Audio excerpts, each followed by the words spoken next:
కావడం లేదు అన్న తర్కం కూడా చేసుకుంటే మనకు దాని ఉపయోగాలు ఇంకా బాగా పెరుగుతాయి. జ్యోతిష్ శాస్త్రం యథాతథంగా మనం వాడుకుంటున్నట్టయితే మనకి కలిగేది ఏమిటి అంటే సౌకర్యము, భద్రత. ఋషులు అసలు ఈ జ్యోతిష్ శాస్త్రాన్ని మనకి ఆవిష్కరించిందే మన జీవనం సుఖంగా, సౌకర్యవంతంగా, భద్రంగా జరగడానికి. ఈ క్రమంలో ఆరోగ్యంగా జరగడానికి మళ్ళీ జ్యోతిషం ఏమి చెప్పదు. ఆరోగ్యంగా జరగడం కొరకు వాళ్ళు మనకి ఆయుర్వేదాన్ని ఇచ్చారు. అసలు మానవ జీవితానికి ఒక పెద్ద ప్యాకేజ్ ఇచ్చారు వాళ్ళు ఋషులు, నాలెడ్జ్ ప్యాకేజ్. దాంట్లో మనకి జ్యోతిషం ఒకటి ముఖ్యమైనది. అది ఎందుకు అంటే ఇప్పుడు ఎలా ఉంది, ఈ పరిస్థితులు ఏమిటి, దాన్ని తర్కించుకొని దానికి సంబంధించిన విషయాలు చెప్పుకొని భవిష్యత్తులో ఎలా ఉండే అవకాశం ఉందో తెలుసుకోవడం కోసం జ్యోతిషం పనికొస్తుంది. మన చుట్టూ ఉన్న ఔషధాలు, చుట్టూ ఉన్న ప్రకృతి నుంచి మనం ఆహారం తీసుకుంటూ ఆ ఆహారాన్ని ఎలా తీసుకోవాలి, ఎలా తీసుకుంటే బాగుంటుంది, ఆరోగ్యకరంగా ఉంటుంది అన్న విషయంతో మనకి ఆయుర్వేదం ఇచ్చారు. అసలు ఈ ప్రకృతిలో మన జీవితం ఏమిటి, మన జీవితం అయిపోయిన తర్వాత ఏమిటి, అవకముందు ఏమిటి, ఈ విషయాన్ని తెలుసుకోవడం కోసం మనకు ఉపనిషత్తుల్లో బోల్డంత విజ్ఞానం ఇచ్చారు. ఏది ఇచ్చినా సెంట్రల్ ఫోకస్, కేంద్రం ఏంటి అంటే ఒక మానవుడి సౌకర్యవంతమైన జీవితం. అది మంచి ప్రమాణంతో, అంటే మంచి క్వాలిటీతో ఉండాలన్న ఉద్దేశంతో వాళ్ళు ఎంతో విజ్ఞానాన్ని మనకు అందించారు. ఆ విజ్ఞానము ప్రాచీన ఋషులు, అంటే ప్రాచీన శాస్త్రజ్ఞులైన ఋషులు మనకి ఉపనిషత్తుల ద్వారా ఇచ్చారు, జ్యోతిష్ శాస్త్రం ద్వారా ఇచ్చారు. వాళ్ళు ఎంతవరకు వెళ్ళారంటే అసలు భూమి మీదకి ఒక మనిషి అనేవాడు పుట్టక ముందు నుండే ఎలా ఉండాలి, ఇక్కడ ఎలాంటి పరిస్థితిని మనం కల్పించాలి, ఆ తరువాత ఆ మనిషి పుట్టినప్పుడు స్త్రీ కానీ పురుషుడు కానీ పుట్టుకొచ్చిన తర్వాత జీవితాన్ని ఎలా సాగించాలి, సాగిస్తూ చివరికి ఈ శరీరం శిథిలమైపోయిన తర్వాత శరీరాన్ని వదిలిపెట్టిన ఆత్మ ఎక్కడికి వెళుతుంది, ఎలా ఉండాలి, ఆ తర్వాత లోకాల్లో ఎలా ఉండాలి, ఇంత సమగ్రమైన విషయం ఎన్నో విషయాలుగా మనకు చెప్పుకుంటూ వచ్చారు. దాంట్లో ముఖ్యమైనది జ్యోతిషం. కాబట్టి జ్యోతిషంలో మనం ప్రతి జాతకుడు పుట్టక ముందు నుండి పుట్టిన తరువాత ఆ విషయాలన్నీ మనం దాంట్లో కలుపుకుంటూ చూసుకుంటూ వెళ్తాం. ఉద్దేశ్యం సౌకర్యము, భద్రత, ఈ రెండే. ఆ విధంగా మనం చూసుకుంటున్నప్పుడు ఒక మనిషి పుట్టక ముందు తల్లి గర్భవాసానికి వచ్చినప్పుడు ఆ గర్భంలో ఎప్పుడు ప్రవేశిస్తాడో అంటాం, ఆత్మ కాబట్టి. ఆ జీవుడు ప్రవేశించిన తర్వాత జీవుడుగా మారుతున్నప్పుడు ఏం జరుగుతుంది, ఆ మార్పులకి బయట ఉన్న ప్రకృతితో ఆ మార్పులకి ఏమిటి సంబంధం అని చెప్పడానికే మనకి గర్భోపనిషత్తు అనే ఒక విజ్ఞానం ఇచ్చారు. పిప్పలాదుడు అనే మహర్షి ఎంతో రీసెర్చ్ చేశాడు ఆయన. అది నేను ఆల్రెడీ ఒక వారం 10 రోజుల క్రితం నేను సర్క్యులేట్ చేశాను కూడా. ఇంగ్లీష్లో ఉంది, తెలుగులో లేదు. ఆ తర్వాత ప్రశ్నోపనిషత్తు అని కూడా ఉంది, దాంట్లో కూడా ఇన్ఫర్మేషన్ ఉంది. ఇదంతా ఎందుకు చెప్తున్నానంటే జ్యోతిషంలో మనం చూసేటువంటి కొన్ని విషయాలకి సపోర్ట్గా లేదా బ్యాక్గ్రౌండ్గా ఈ ఉపనిషత్తుల ఇన్ఫర్మేషన్ ఉంటే మనకి జ్యోతిషంలో ఉన్న విషయం చాలా సులభంగా అర్థమవుతుంది. జ్యోతిషంలో ఎలాగో ఉంది.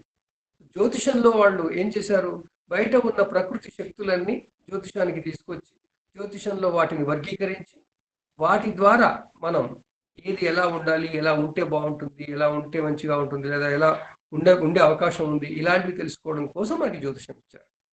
ఆ విధంగా మనకి గర్భంలో ప్రవేశించిన తర్వాత జాతకుడు ఆ గర్భవాసాన ఉన్నప్పుడు సాధారణంగా 9 నెలల పాటు ఉంటారు.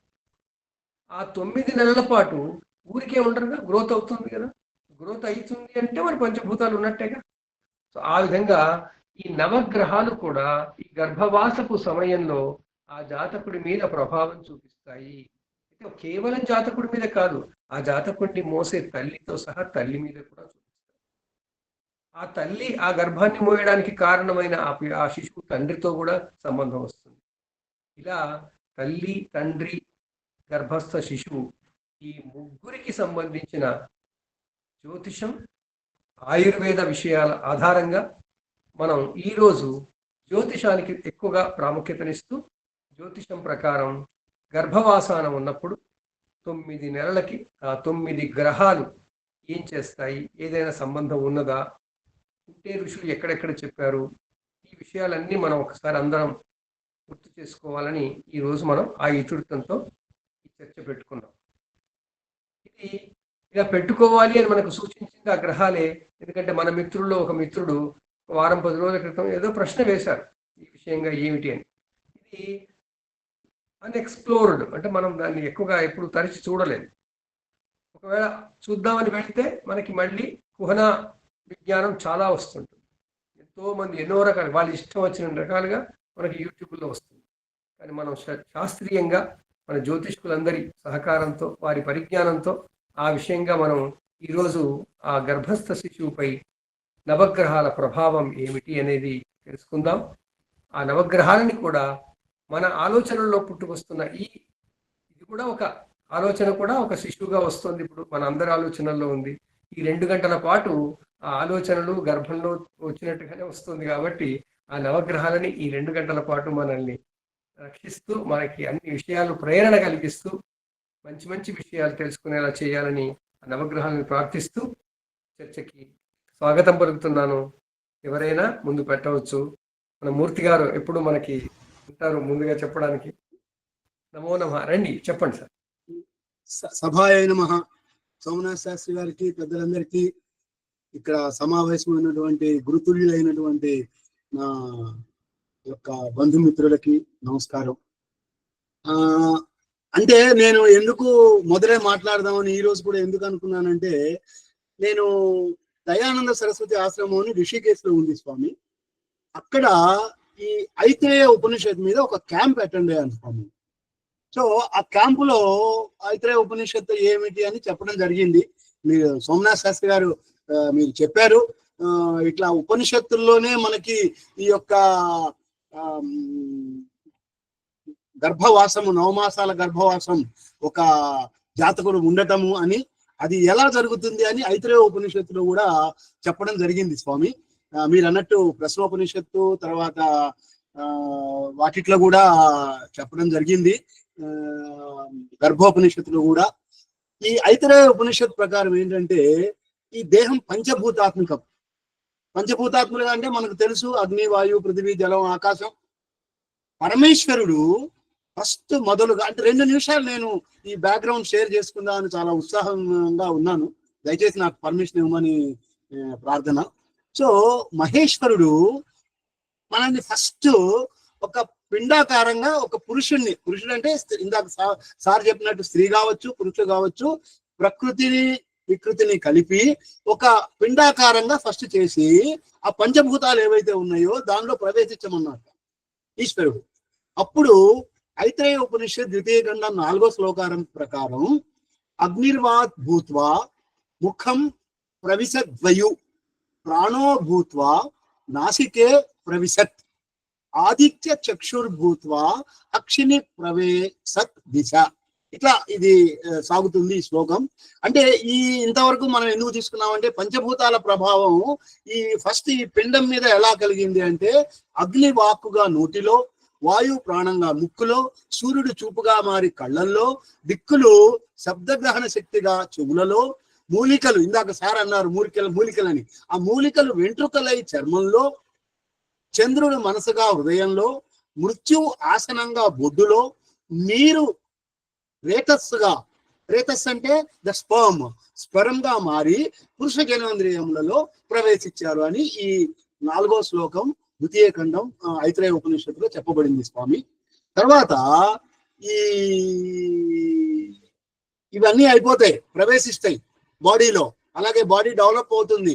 సో బాడీ డెవలప్ అయినాక, అంటే నేను చదివిన దాని ప్రకారం గర్భోపనిషత్తులో 9వ నెలలో పరమాత్ముడు డైరెక్ట్ గా స ఏతమేవా సీమానాం విదార్యతయా ద్వారా ప్రపద్యత, స ఏతమేవా సీమానాం విదార్యతయా ద్వారా ప్రపద్యత అని. ఈ ఇంద్రియాలు ఆల్రెడీ ప్రవేశించున్నాయి కదా, వీటిని కంట్రోల్ చేయాలి, మానిటర్ చేయాలి, వీటిని అనుసంధానం చేయాలి. అందుకని ఆ పరమాత్ముడే జీవాత్మలో ప్రవేశించాడు. ఎక్కడి నుంచి? మూర్ధ్రేన, పైన నడినెత్తి మీద నుంచి చీల్చుకొని బ్రహ్మరంధ్రం ద్వారా ఆయన ప్రవేశించారు. అప్పుడు ఆ పిండంలో ఒక రకమైనటువంటి చైతన్యం రావటం, గత జన్మ స్మృతులు రావటం, రీఇన్కార్నేషన్ కానివ్వండి, ఏదైనా కానివ్వండి, అలాంటివి జరగటం, ఇవన్నీ జరిగినాయి. కానీ ఎప్పుడైతే ఆ పిండం భూమి మీద పడతాడో అవన్నీ మర్చిపోతాడు. ప్రారంధ కర్మ, సంచిత కర్మ, ప్రారంధ కర్మ, ఆగామి కర్మ, ఇవి అనుభవించడానికి ఇంకా లైఫ్ స్టార్ట్ అవుతుంది స్వామి. సో అందుకే మన మానవ శరీరం ఏదైతే ఉందో కఠోపనిషత్ ప్రకారం ఏకాదశ ద్వారాలు గల నగరం అన్నారు. ఈ ఏకాదశ ద్వారాలు ఏంటి? 2 కళ్ళు, 2 ముక్కులు, నోరు, నాభి, జననేంద్రియం, అపానం, బ్రహ్మరంధ్రం, ఇవి కలిపితే 11 అయినాయి. సో ఈ 11 ద్వారానే మన యొక్క ఏది దాన్ని ఏమంటారు, ఇంద్రియాలు కానీ, తర్వాత ఈ పంచమహాభూతాలు కానీ మన దేహంలోకి ఎంటర్ అవడం జరిగింది. సో ఈ దేహాన్ని ప్లస్ ప్రాణం, ఈ 2 కలయిక చేసి భగవంతుడు ఆత్మగా ప్రవేశించి ఈ బాడీని క్రియాశీలంగా చేస్తాడు. ఇది ఒక ప్రాసెస్. ఈ ప్రాసెస్ లో ఏం జరుగుతుందంటే ఐతరోపనిషత్తులో 3 జన్మలుగా వివరించారు సార్ దీన్ని. మొదటి జన్మ తండ్రి రేతస్సు నుంచి ప్రాణం తల్లిలో ప్రవేశించడం, అది మొదటి జన్మట యాక్చువల్ గా ఒక జాతకుడికి. తర్వాత తల్లి నుండి లోకంలో జన్మించడం 2వ జన్మ. అదంతా అయిపోతుంది, జన్మిస్తాడు, 9 నెలలు ఆ తల్లి మోస్తుంది, ఎంతో మనం కష్టాలు పెడతాము, అవన్నీ జరుగుతాయి. జరిగాక భూమి మీద పడతాము. భూమి మీద పడడం 2వ జన్మ ఒక ప్రాణికి. తర్వాత ఎప్పుడైతే మనం అయ్యా మళ్ళీ చెప్పమంటారా? ఐత్రేయనిషత్తులో మన ఈ జన్మ ఒక ప్రాణి, ఒక జీవం, ఒక జీవాత్మ 3 జన్మలు ఎత్తుతుంది స్వామి. ఆ 3 జన్మల్లో మొదటి జన్మ తండ్రి, ఎప్పుడైతే తండ్రి రేతస్సు తల్లిలో ప్రవేశిస్తుందో, అది 3వ నెలలోనో 2వ నెలలోనో వాట్ ఎవర్ ఇట్ ఈస్, ప్రవేశించినప్పుడు అది మొదటి జన్మట ఆ ప్రాణికి.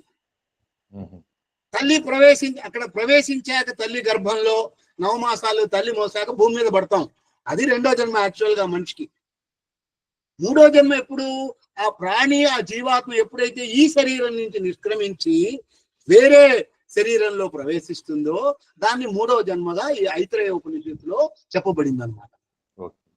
తర్వాత అంటే ఇప్పుడు మనకి గర్భంలో ఉన్నప్పుడే అన్ని అవయవాలు రూపొందుతాయి. గత జన్మ పాపపుణ్యాలు ఇరుక్కు కలుగుతుంది. కానీ ఇందాక చెప్పినట్టుగా గర్భోపనిషత్ ప్రకారం మాయాశక్తి వల్ల ఈ అంతా మనం మర్చిపోతాము. సో కానీ ఈ 9 నెలల్లో ప్రతి నెల ఏదో ఒక గ్రహం చేత మన యొక్క పిండాభివృద్ధి జరగటం సంభవిస్తుంది అని మనం జ్యోతిష్య ప్రకారం. అంటే ఇప్పుడు జ్యోతిష్యం ఎందుకు చెబుతున్నాము? ఇప్పుడు 12 రాసులు అనుకున్నాము. 12 రాసులు కూడా కంట్రోల్డ్ బై వాట్? జల, భూ, వాయు, అగ్నితత్వ రాసులు, అంతే కదా. మనం 12 రాసుల్ని 4 రకాలుగా విభజించాం. అంటే అక్కడ మళ్ళీ పంచభూతాలు they are playing Anas.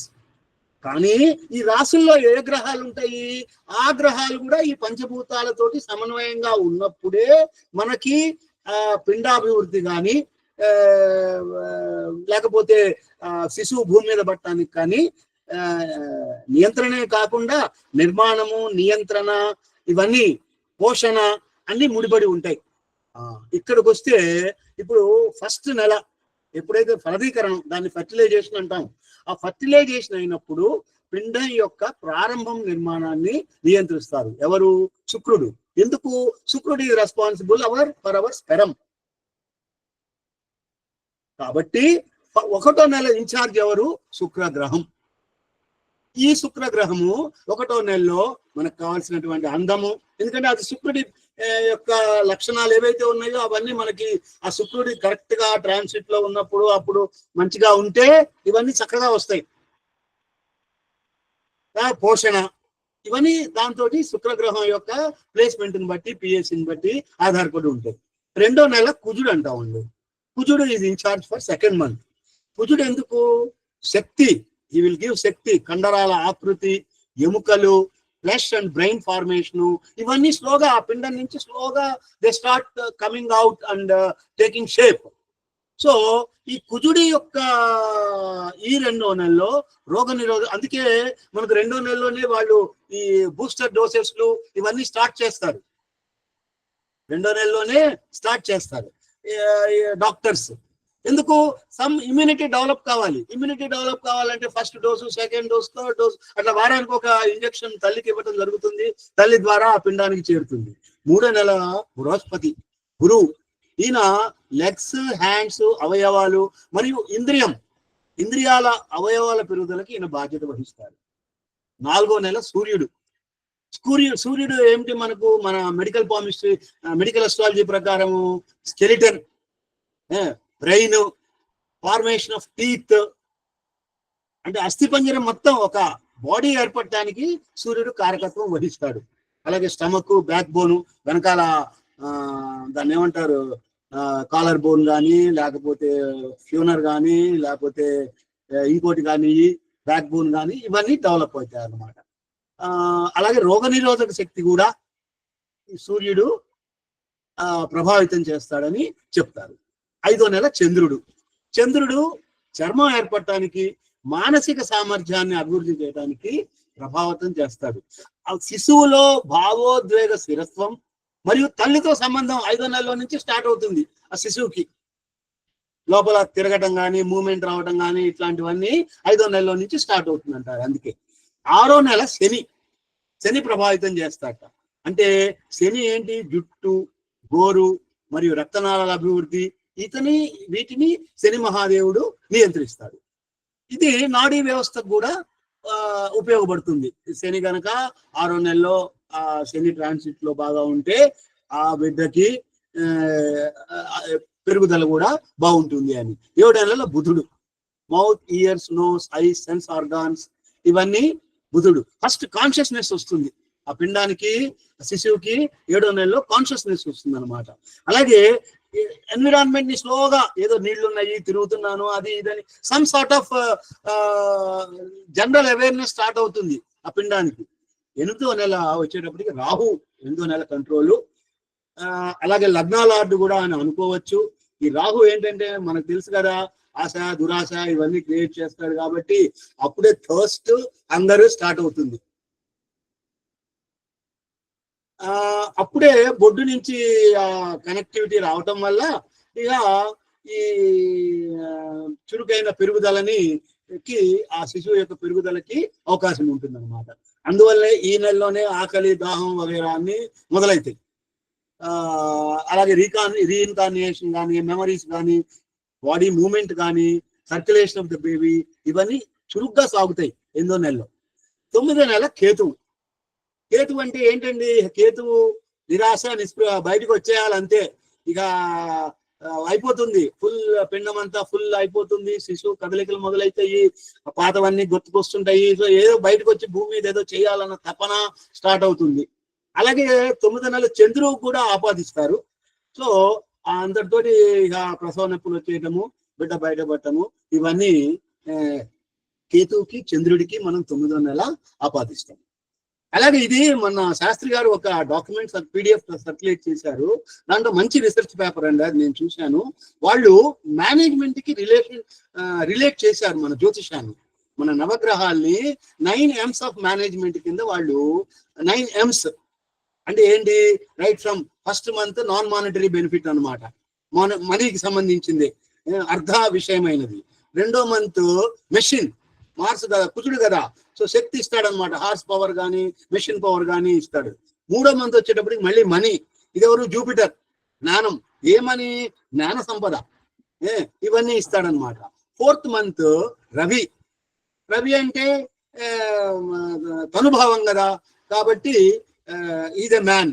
So first the money, non monetary, then machine, then again money, monetary benefit, then మనిషి, మ్యాన్. సో 4 నెలలు 4 M's అయిపోయినాయి. 5th మంత్ వచ్చేటికి మెథడ్స్, అంటే ఫంక్షనాలిటీ అనమాట, ఒక రూపము, ఒక మనస్సు, ఇవన్నీ షేపు, ఇవన్నీ క్రియేట్ అవుతాయి. So methods. 6th మంత్ శని వచ్చేటప్పటికి, శని కర్మకారకుడు కదండి, సో మోటివేట్ చేస్తాడు. సో కర్మాధికారి కాబట్టి ఆయన మోటివేషన్ ఇస్తాడట. So this is 6th M. Seventh M వచ్చేటప్పటికి మేనేజ్మెంట్, మెర్క్యూరీ వస్తాడు. మెర్క్యూరీ వచ్చేటప్పటికి బుద్ధి ఇస్తాడు, కర్మేంద్రియాలు అన్ని పనిచేయడం మొదలు పెడతాయి. సో కమ్యూనికేషన్ ఉంటుంది, తల్లితో మాట్లాడుతూ ఉంటాడు బిడ్డ, లోపల కేరింతలు కొడతా ఉంటాడు, ఇవన్నీ తల్లి వింటా ఉంటుంది. అలాగే శ్రీకృష్ణ భగవానుడు కూడా ఉత్తరకి గర్భంలో అభిమన్యుడికి అప్పుడే చెప్పాడని మన భగవద్గీత కానీ మహాభాగవతం కానీ చెప్తా ఉంది. డెసిషన్ మేకింగ్ కూడా అప్పుడే స్టార్ట్ అవుతుంది వాళ్ళకి. సో మేనేజ్మెంట్ అన్నమాట. రాహు అన్ని ట్రిక్స్ వాడతాడండి, ప్రాక్టీసెస్. ఎందుకంటే బికాజ్ ఎక్కువ ఆశ కదా, సో ప్యాషన్ వచ్చేస్తుంది, మార్కెటింగ్ టెక్నిక్స్ వచ్చేస్తాయి అనమాట. 8th month కి మార్కెటింగ్ కి రిలేట్ చేశారు పేపర్ లో. 9th month మళ్ళీ అగైన్ చంద్రుడు methods. So he will think calmly, positively and then try to come out of the womb. అందువల్ల ఒక నిర్దిష్ట గ్రహం దాని ఆ పరిపాలించే నెలలో కనుక బలహీనంగా ఉంటే, రెట్రాగేడ్ అయినా, కంబస్ట్ అయినా, పిఎస్సి బాగలేకపోయినా, అది పిండం యొక్క అభివృద్ధి యొక్క సంబంధిత ప్రాంతాల్లో సమస్యలకు దారి తీస్తుందని నమ్ముతాం. అందుకే గ్రహణ కాలంలో బిడ్డని అమ్మ నువ్వు బయటికి పోవాకమ్మా అని ఆమె చెప్తాం. ఆ గ్రహణం వచ్చినప్పుడు మరి చంద్రుడి గ్రహణం, సూర్యగ్రహణం ఏదో వచ్చినప్పుడు మరి ఆ పర్టికులర్ ప్లానెట్ ఎఫెక్ట్ అవుతుంది కదా. సో ఆ ఇంపాక్ట్ పిండం మీద కూడా, శిశువు మీద, తల్లి మీద ఉండడానికి అవకాశం ఉంటుంది అని మన పెద్దలు చెప్తారు. అందుకే ఏమన్నారంటే, అంటే నేను కాశీలో 9 నెలలు ఉన్నాను, మన సభకు మన గ్రూప్ మెంబర్స్ అందరికీ తెలుసును, గర్భస్థ కాశీవాసం చేయమన్నారు. ఎందుకంటే ఈ 9 నెలలు ఎలా నువ్వు అనుభవించావో లోపల ఏంటో గానీ, కాశీలో కనుక ఉంటే కాశీ మొత్తం ఆ విశ్వనాథుడి యొక్క అపర శరీరము. అందువల్ల 9 నెలల తర్వాత మీరు గర్భస్థ కాశీవాసం చేస్తే ఆ విశ్వనాథుడి ఒళ్ళో ఉన్నట్టే, విశ్వనాథుని గర్భంలో ఉన్నట్లే. అందువల్ల గర్భస్థ కాశీవాసం చేసినట్లుగా గర్భవాసం చేసిన వాళ్ళకి ముందు జన్మలో మళ్ళీ మాతృ గర్భవాసం సంభవించదు అని కాశీఖండంలో చెప్పబడింది. సో ఇది నేను ఈరోజు షేర్ చేసుకుందాం అనుకున్నాను. అలాగే ఫైనల్ గా మాతృగయ అనే ఒక ప్రదేశం ఉందండి. అక్కడ మనం తల్లిని ఎన్నో ఇబ్బందులు పెడతాం. అందువల్ల స్పెషల్ గా తల్లికి సంబంధించిన మన వర్గత్రయంలో వచ్చిన వాళ్ళకి మాత్రమే, లేడీస్ కి మాత్రమే ఇక్కడ పిండ ప్రదానం జరుగుతుంది. అది చాలా ఎంతో విశేషమైన క్షేత్రం అని నేను నమ్ముతున్నాను. సో ఆ మాతృగయ కూడా మనం చూడవచ్చును, అన్ని తెలుసుకోవచ్చును. సభకు నమస్కారం. నేను ఇంతటితో గురువు గారు చిన్నది, సెక్స్ ఫార్మేషన్ ఏ మంత్ లో అవ్వచ్చు? సెక్స్ ఫార్మేషన్ అనేది ఫీటస్ కి మేలా ఫిమేలా అనేది ఏ మంత్ లో అంటే డిఎన్ఏ టెస్ట్ కి అంటారు కదా. నేను అనుకోవటం అది డిఎన్ఏ టెస్ట్ వేరు. మామూలు పురుషుడా స్త్రీనా, పిల్లవాడు అబ్బాయా అమ్మాయా? అబ్బాయి పుడతాడా అమ్మాయి పుడతాడా? ఏ మంత్ లో ఫార్మ్ అవుతుంది? అది మనం చెప్పకూడదు కదా, ఈవెన్ జ్యోతిష్యం ప్రకారం కూడా చెప్పకూడదు. ఎందుకంటే సండేస్ ఎగ్జామ్షన్ ఎకడమిక్. రావు గారు ఒక చిన్న విషయం చెప్తాను. మా సొంత సిద్ధాంతి గారు గుంటూరులో ఉంటారు, మా యొక్క బంధువే. ఆయన కింద నిల్చొని వాళ్ళు అడిగారంట, ఇప్పుడు పైన పిల్ల ప్రసవం పడతా ఉంది. సో అడిగితే అప్పుడు ఆయన చెప్పాట, ఎందుకు అబ్బాయి పుడతాడు అని చెప్పాట. చక్క మన అమ్మాయి ఏడుపు వినిపించిందంట. అది కాదు, మీరు XYZ కి పర్సనల్ గా చెప్పకూడదు. సభలో మీరు సబ్జెక్ట్ చెప్పొచ్చు. సబ్జెక్ట్ ఏ మంత్ లో ఫార్మేషన్ అవుతుంది, సెక్స్ ఫార్మేషన్ ఏ మంత్ లో తెలుస్తుంది. అది అదే దట్ ఐ వాంట్. అంతే అందుకే 4th month. ఎందుకంటే మనిషి అన్నది తనుభావం 4th month లో స్టార్ట్ అవుతుంది. అది సూర్యుడు అధిపతి సూర్యుడు సెక్స్ ఫార్మేషన్. అది అంతే, ఓన్లీ అకాడమిక్ ఇంట్రెస్ట్. మనం నాట్ ఆస్కింగ్ XYZ అరస్కోప్. ఇలా ఉంటాయన్నమాట. చాలా సంతోషం శ్రీరావు గారు, చాలా కీన్ గా ఉన్నారు, కీన్ గా విన్నారు. తెలిసింది చెప్పాను, చెప్తుంటేనే మాకు ఇంకా ఊహలు వచ్చాయి. మీరు చెబుతుంటేనే ఊహలు జనరేట్ అయినాయి, అదర్వైజ్ మేము డల్లే. చాలా అయ్యో అదేం లేదు స్వామి, చాలా మాస్టర్ గారు ఎక్కడండి? మాస్టర్ గారు అంటే మాతృగయ మన అహ్మదాబాద్ అండి, అహ్మదాబాద్. అహ్మదాబాద్ నుంచి 125 కిలోమీటర్స్ అండి. అవును. మీకు జ్యోతిర్వాణి గ్రూప్ లో దానికి సంబంధించిన డాక్యుమెంట్ కొద్దిసేపట్లో వస్తుంది, తర్వాత చూడండి. అది సార్ పెడతారు. సో అది నా దగ్గర కూడా అక్కడ డీటెయిల్స్ ఉన్నాయి, నేను కూడా షేర్ చేస్తాను. సార్ ఫుల్ డాక్యుమెంట్ పెడతారు. సరోవరం అంటారు, కపిల సరోవరం. అవును సార్, అహ్మదాబాద్ 150 అండి, 150 కిలోమీటర్స్. సిద్ధపూర్ అంటారు. సిద్ధపూర్. నమస్కారం గురువు గారు. పండిరామ శర్మ గారు చెప్తారా? శైలజ గారు ఏమైనా అంటారా? కొంచెం ఈ వివరణ చాలా బాగుంది, కొంచెం గ్రూప్ లో పెడతారా సార్ అని అడుగుదామని. గ్రూప్ లో పెడతారా? గ్రూప్ లో వస్తుంది కదా, రికార్డింగ్ వస్తుంది కదా సార్, రికార్డింగ్ వస్తుంది కదా, రికార్డ్ వస్తుంది. అలాగే. పండిరామ శర్మ గారు సార్ 2 నిమిషాల్లో చెప్తాను, ఇలాగే ఎవరైనా చెప్పమనండి, నేను వస్తున్నా. సభకు నమస్కారము, పెద్దలందరికీ కూడా నమస్కారము. ఈరోజు మనము గర్భస్థ శిశువు ఏ నెలలు, 9 నెలలులో ఎక్కడెక్కడ వచ్చారు అనేది శాస్త్రి గారు చక్కగా చెప్పారు. ఇక్కడ నేను చెప్పాలనుకున్న అంశం ఏంటి అంటే, పుంసనము అనేది ఒకటి మనము చేస్తామండి 3వ నెలలో. ఇప్పుడే శ్రీశ్రావు గారు కూడా ఎప్పుడు అది జెండర్ డిసైడ్ అవుతుంది అన్నప్పుడు ఆయన గారు 4th మంత్ అని చెప్పారు. అసలు ఈ పుంసమనంలో అందరము నేను విన్నది ఏంటి అంటే, జెండర్ చేంజ్ కోసం పుంసనం ప్రక్రియ ఇది ఒక ఆయుర్వేదిక వైద్య విధానం ద్వారా చేస్తారు అని. కానీ ఇది ఆధునిక కాలంలోకి తీసుకున్నప్పుడు ఇది ఒక మిత్. ఎప్పుడో డాక్టర్స్ చెప్పేది అప్పుడు ఫస్ట్ లోనే XY క్రోమోజోమ్లు వచ్చేస్తాయి, దాని ద్వారా ఇప్పుడు కొత్తగా చేసేది ఏమి ఉండదు అనేది ఒకటి ఉంది. ఇది మిథ్య. ఈ పుంసనానికి ఎందుకు ఈ కాలంలో ప్రాధాన్యత తగ్గింది? గతంలో ప్రాధాన్యత అత్యధికంగా ఉండేది దీనికి. కానీ ఇంకా ఇక్కడ అప్పుడప్పుడు కొంతమంది పుంసనం చేస్తూ ఉంటాం, 3వ నెలలోనే చేయాలి, మిగతా నెలలో కాదు అనేది. తర్వాత మనము చంద్రుడు 5వ నెలలో ఏర్పడినప్పటి నుంచి భాష వింటారు అంటాం. అంటే మనము అభిమన్యుడి గురించి చెప్పినప్పుడు అది కూడా మనకు అక్కడ తెలుస్తోంది. అంటే తనకు సెన్సరీ ఆర్గాన్స్ ఏర్పడతాయి, తను వినికిడి వస్తుంది అని.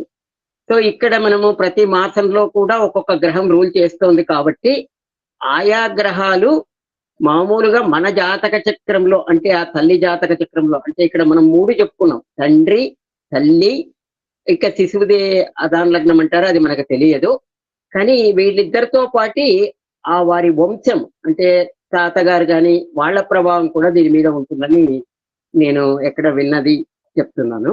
అంటే ఆ వంశాంకురంగా ఉంటారు కాబట్టి జాతకుడికి ఆ వంశ ప్రభావం కూడా ఉంటుంది. అంటే తల్లి తాతలు, అంటే మనం అంటాం కదా యాన్సిస్టర్ నుంచి ఎవరో నుంచి వస్తారు, అంటే పూర్వీకులు చనిపోయిన వాళ్ళు కదా, తండ్రి తాత వాళ్ళ యొక్క ప్రభావాలు, అంటే వాళ్ళ స్థితిగతుల్లో ఏదైనా గ్రహము అనుకూలత లేనప్పుడు, అంటే ఇక్కడ ట్రాన్సిట్ లో గ్రహం అనుకూలత లేదా అంటే ఎవరి చాట్లో చూడాలా అనేది ప్రశ్న మొదలవుతుంది. అంటే తల్లి చాట్లో చూడాలా, తండ్రి చాట్లో చూడాలా, ఎవరి చాట్లో చూడాలా అన్నది.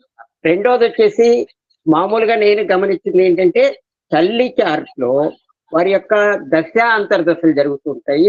ముఖ్యంగా దశ భుక్తి అంతర్దశ విదశలోకి వచ్చినప్పుడు ఆ ప్రెగ్నెన్సీ సమయంలో ఏ గ్రహమైనా సరైన స్థితిలో లేకపోతే ఆ మాసంలో శిశువు తాను ఇబ్బంది కలిగినటువంటి పరిస్థితిని పొందుతాడు. జనరల్ గా డాక్టర్స్ ఏం చెప్తారంటే 3rd మంత్కి వచ్చేటప్పటికి బేబీ పెరగలేదండి, గ్రోత్ లేదు, అబార్షన్ చేసుకుంటాము అంట. ఎందుకు గ్రోత్ లేదు? గ్రోతింగ్ ప్లానెట్ మనకు మూడో మాసంలో ఉందండి. 3వ మాసంలో గ్రోతింగ్ ప్లానెట్ గురువు ఉన్నాడు. అంటే 3వ మాసంలో వరకు కనుక గ్రోత్ బేబీ లేకపోతే డాక్టర్ ఆ గర్భస్థ శిశువును తీసివేయమని చెప్తోంది ఈరోజు.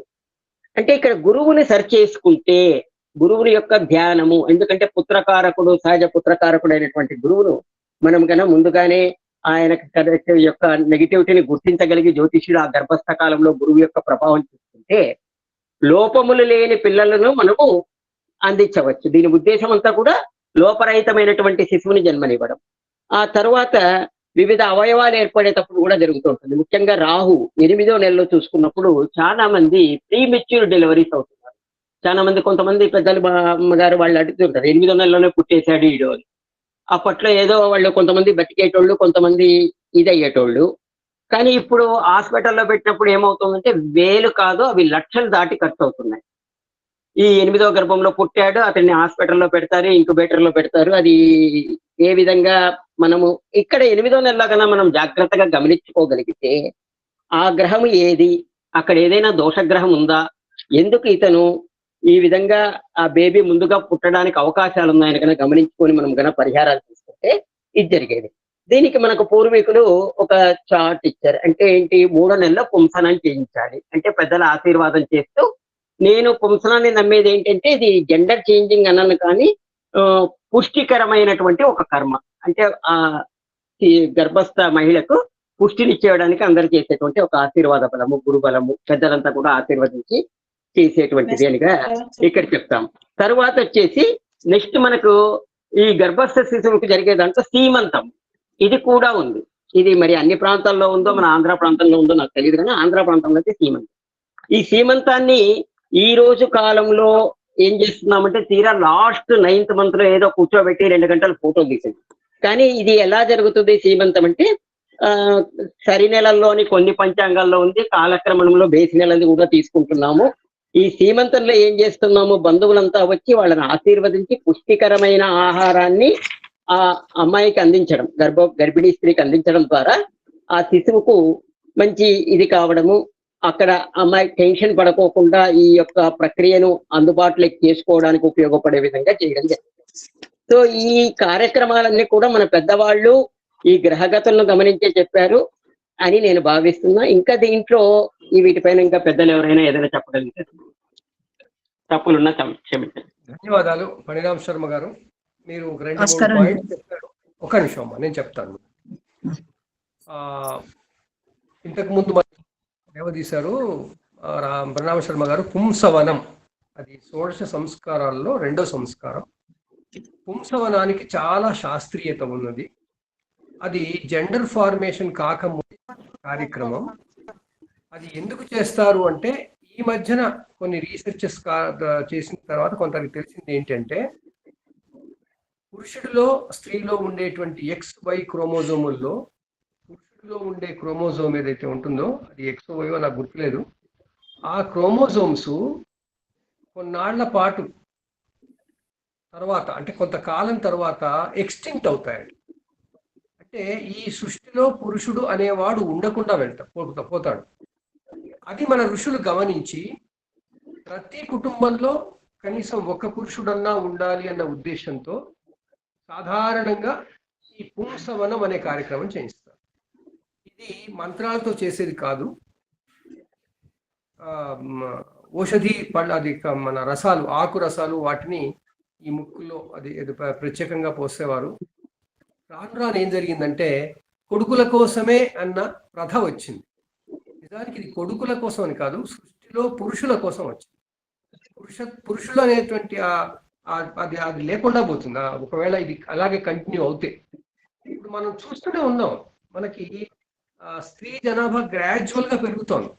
ఋషులు ఇదేదో ఇప్పుడు పెరుగుతుందని కాదు, అప్పుడే వాళ్ళు అనుకున్నారు అసలు ఈ సిచ్యువేషనే రాకుండా చేద్దామని ఆ 2 క్రోమోజోముల్లో మళ్ళీ పురుష క్రోమోజోము మళ్ళీ రావడం కొరకు ప్రతి తల్లి గర్భంలో కూడా ఒక మగ శిశువు జన్మించాలనే ఉద్దేశంతో చేసేవారు. అది పూర్తిగా సైంటిఫిక్ గా, అది కేవలం ఈ దానికి ముహూర్తాలు అవి ఏమి ఉండవు. అది ఆ 2వ నెలలో వచ్చినప్పుడు చేయాల్సిందే. అది మన సిఎస్ రావు గారు అడిగినట్టుగా అది ఆయుర్వేద రసాయనం అండి అది లేదు, అవి ఏమి ఉన్నాయి దానికి. మనకి చాలా మందికి తక్కువ తెలుసు, అది మనకు తెలియదు కాబట్టి ఎక్కువ చెప్పుకోలేము.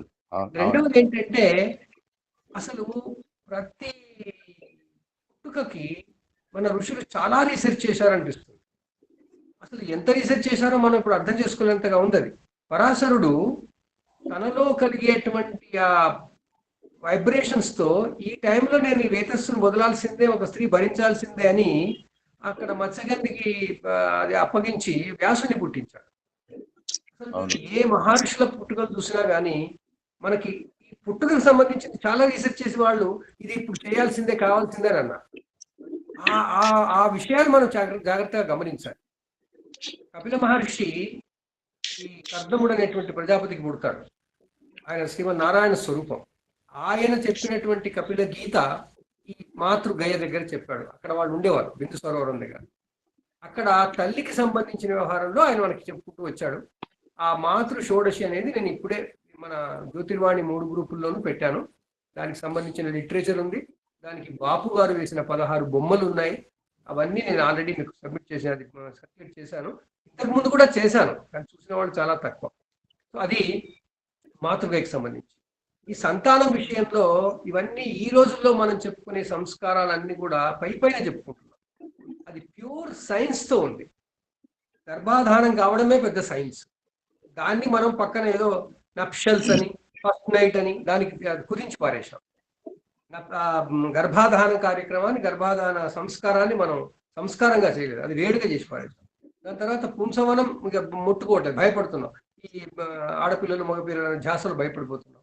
తర్వాత సీమంతోన్నయనం ఇంతకుముందు పండామశరం గారు చెప్పినట్టు జరుగుతోంది, కానీ అది ఏమంటారు సింబాలిక్ గా జరుగుతుంది.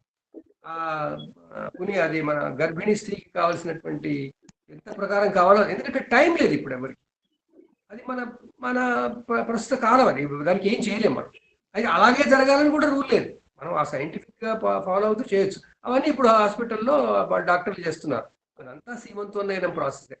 దాని తర్వాత జాతకర్మ, ఇవన్నీ మామూలు. తర్వాత సంస్కారాల విషయంలో అవి పక్కన పెట్టి మనం ఆలోచించాల్సింది ఏంటి జ్యోతిర్వాణిలో అంటే, ఈ జ్యోతిషానికి సంబంధించి ఏమి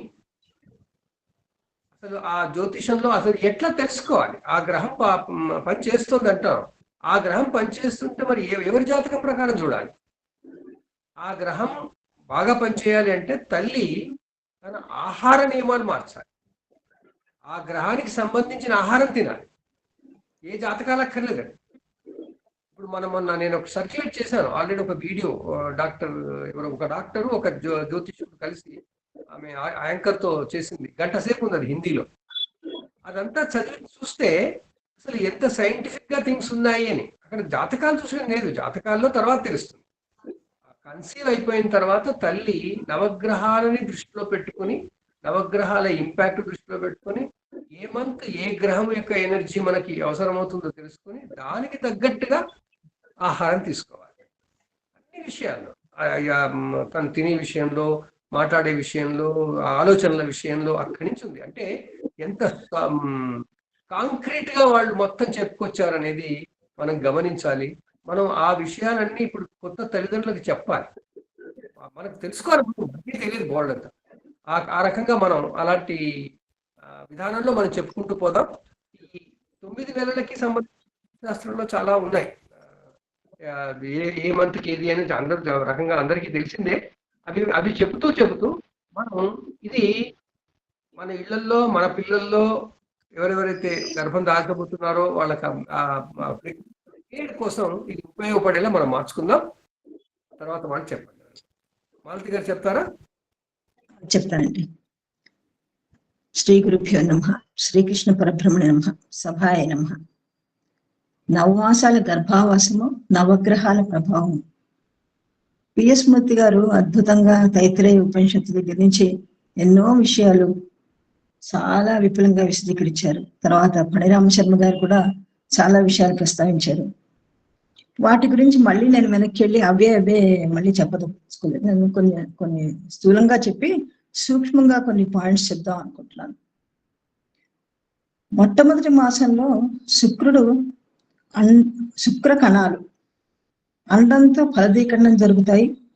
దీన్ని మనం ఇక్కడ ఒక్క పాయింట్ ఆలోచిస్తే, ఎవరి పురుష జాతకాల్లో శుక్రుడు నీచలో ఉంటాడో అంటే అక్కడ శుక్రుడికి బలం తగ్గిపోతుంది కనుక, ఇక్కడ శుక్రకణాల బలం తగ్గిపోతుంది కనుక వీళ్ళకి ఫెర్టిలిటీ ప్రాబ్లమ్స్ వస్తున్నాయి. సో వాళ్ళు శుక్రుడికి కావలసిన పరిహారాలు చేసుకోవాలి.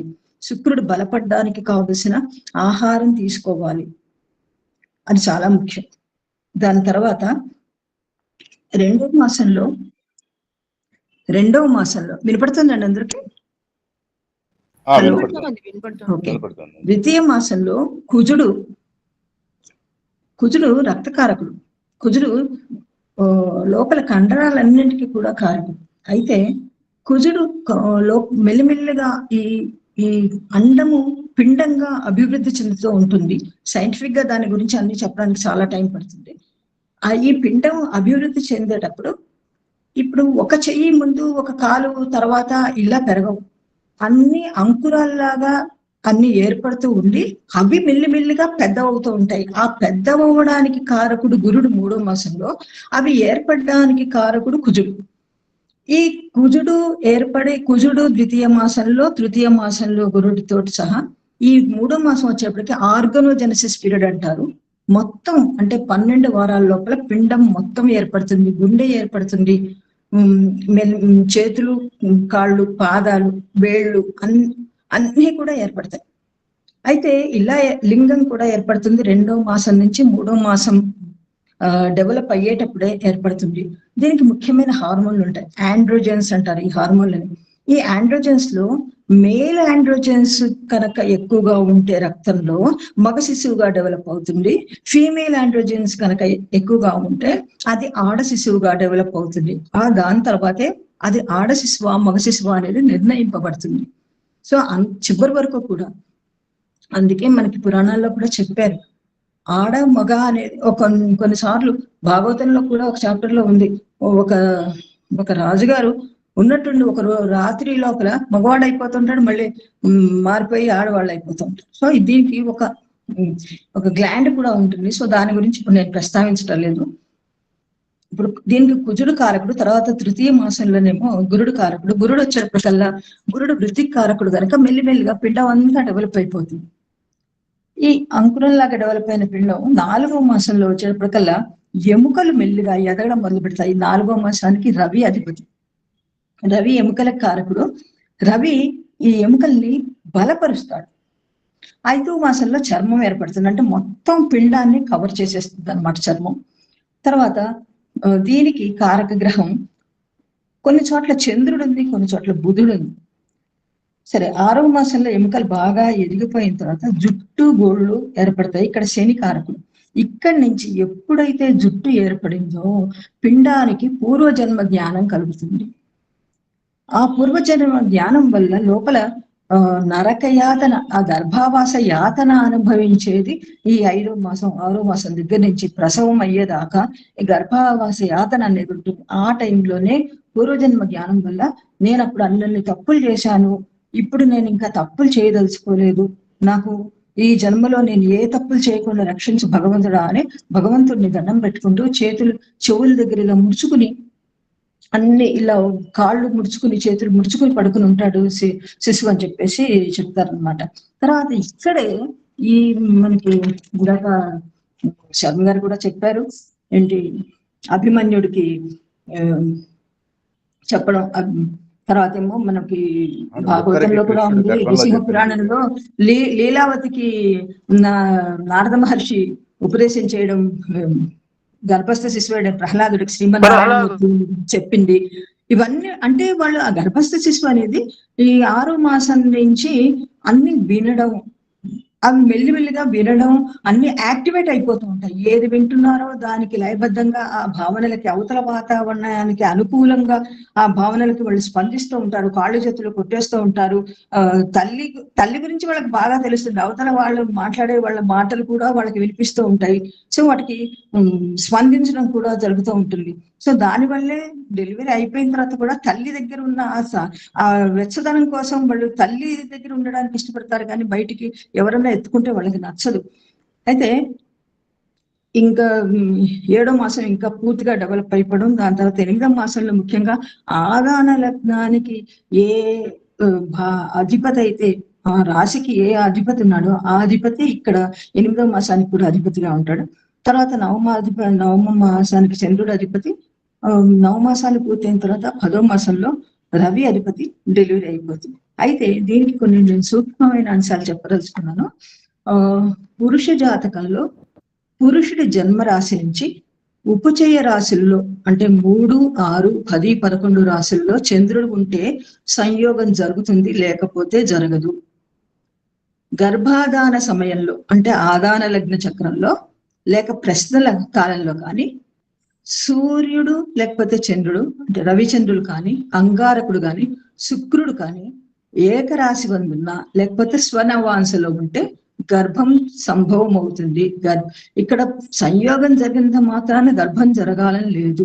గర్భం సంభవం అయ్యేది ఎప్పుడంటే సూర్యుడు, చంద్రుడు, అంగారకుడు లేక శుక్రుడు ఈ 4 ఒకటే రాశిలో ఉండడం కానీ వాళ్ళ స్వనవాంశంలో ఉంటే కానీ గర్భం జరుగుతుంది. లేకపోతే పురుష జాతకంలో సూర్య శుక్రులు ఉపచయ రాశిగతులైనా కూడా గర్భం జరుగుతుంది. గురువు పంచమ నవమాల్లో ఉన్న గర్భోత్పత్తి జరుగుతుంది. ఈ సూత్రాలు కేవలం ఆరోగ్యవంతమైన దంపతులకు మాత్రమే వర్తిస్తాయి.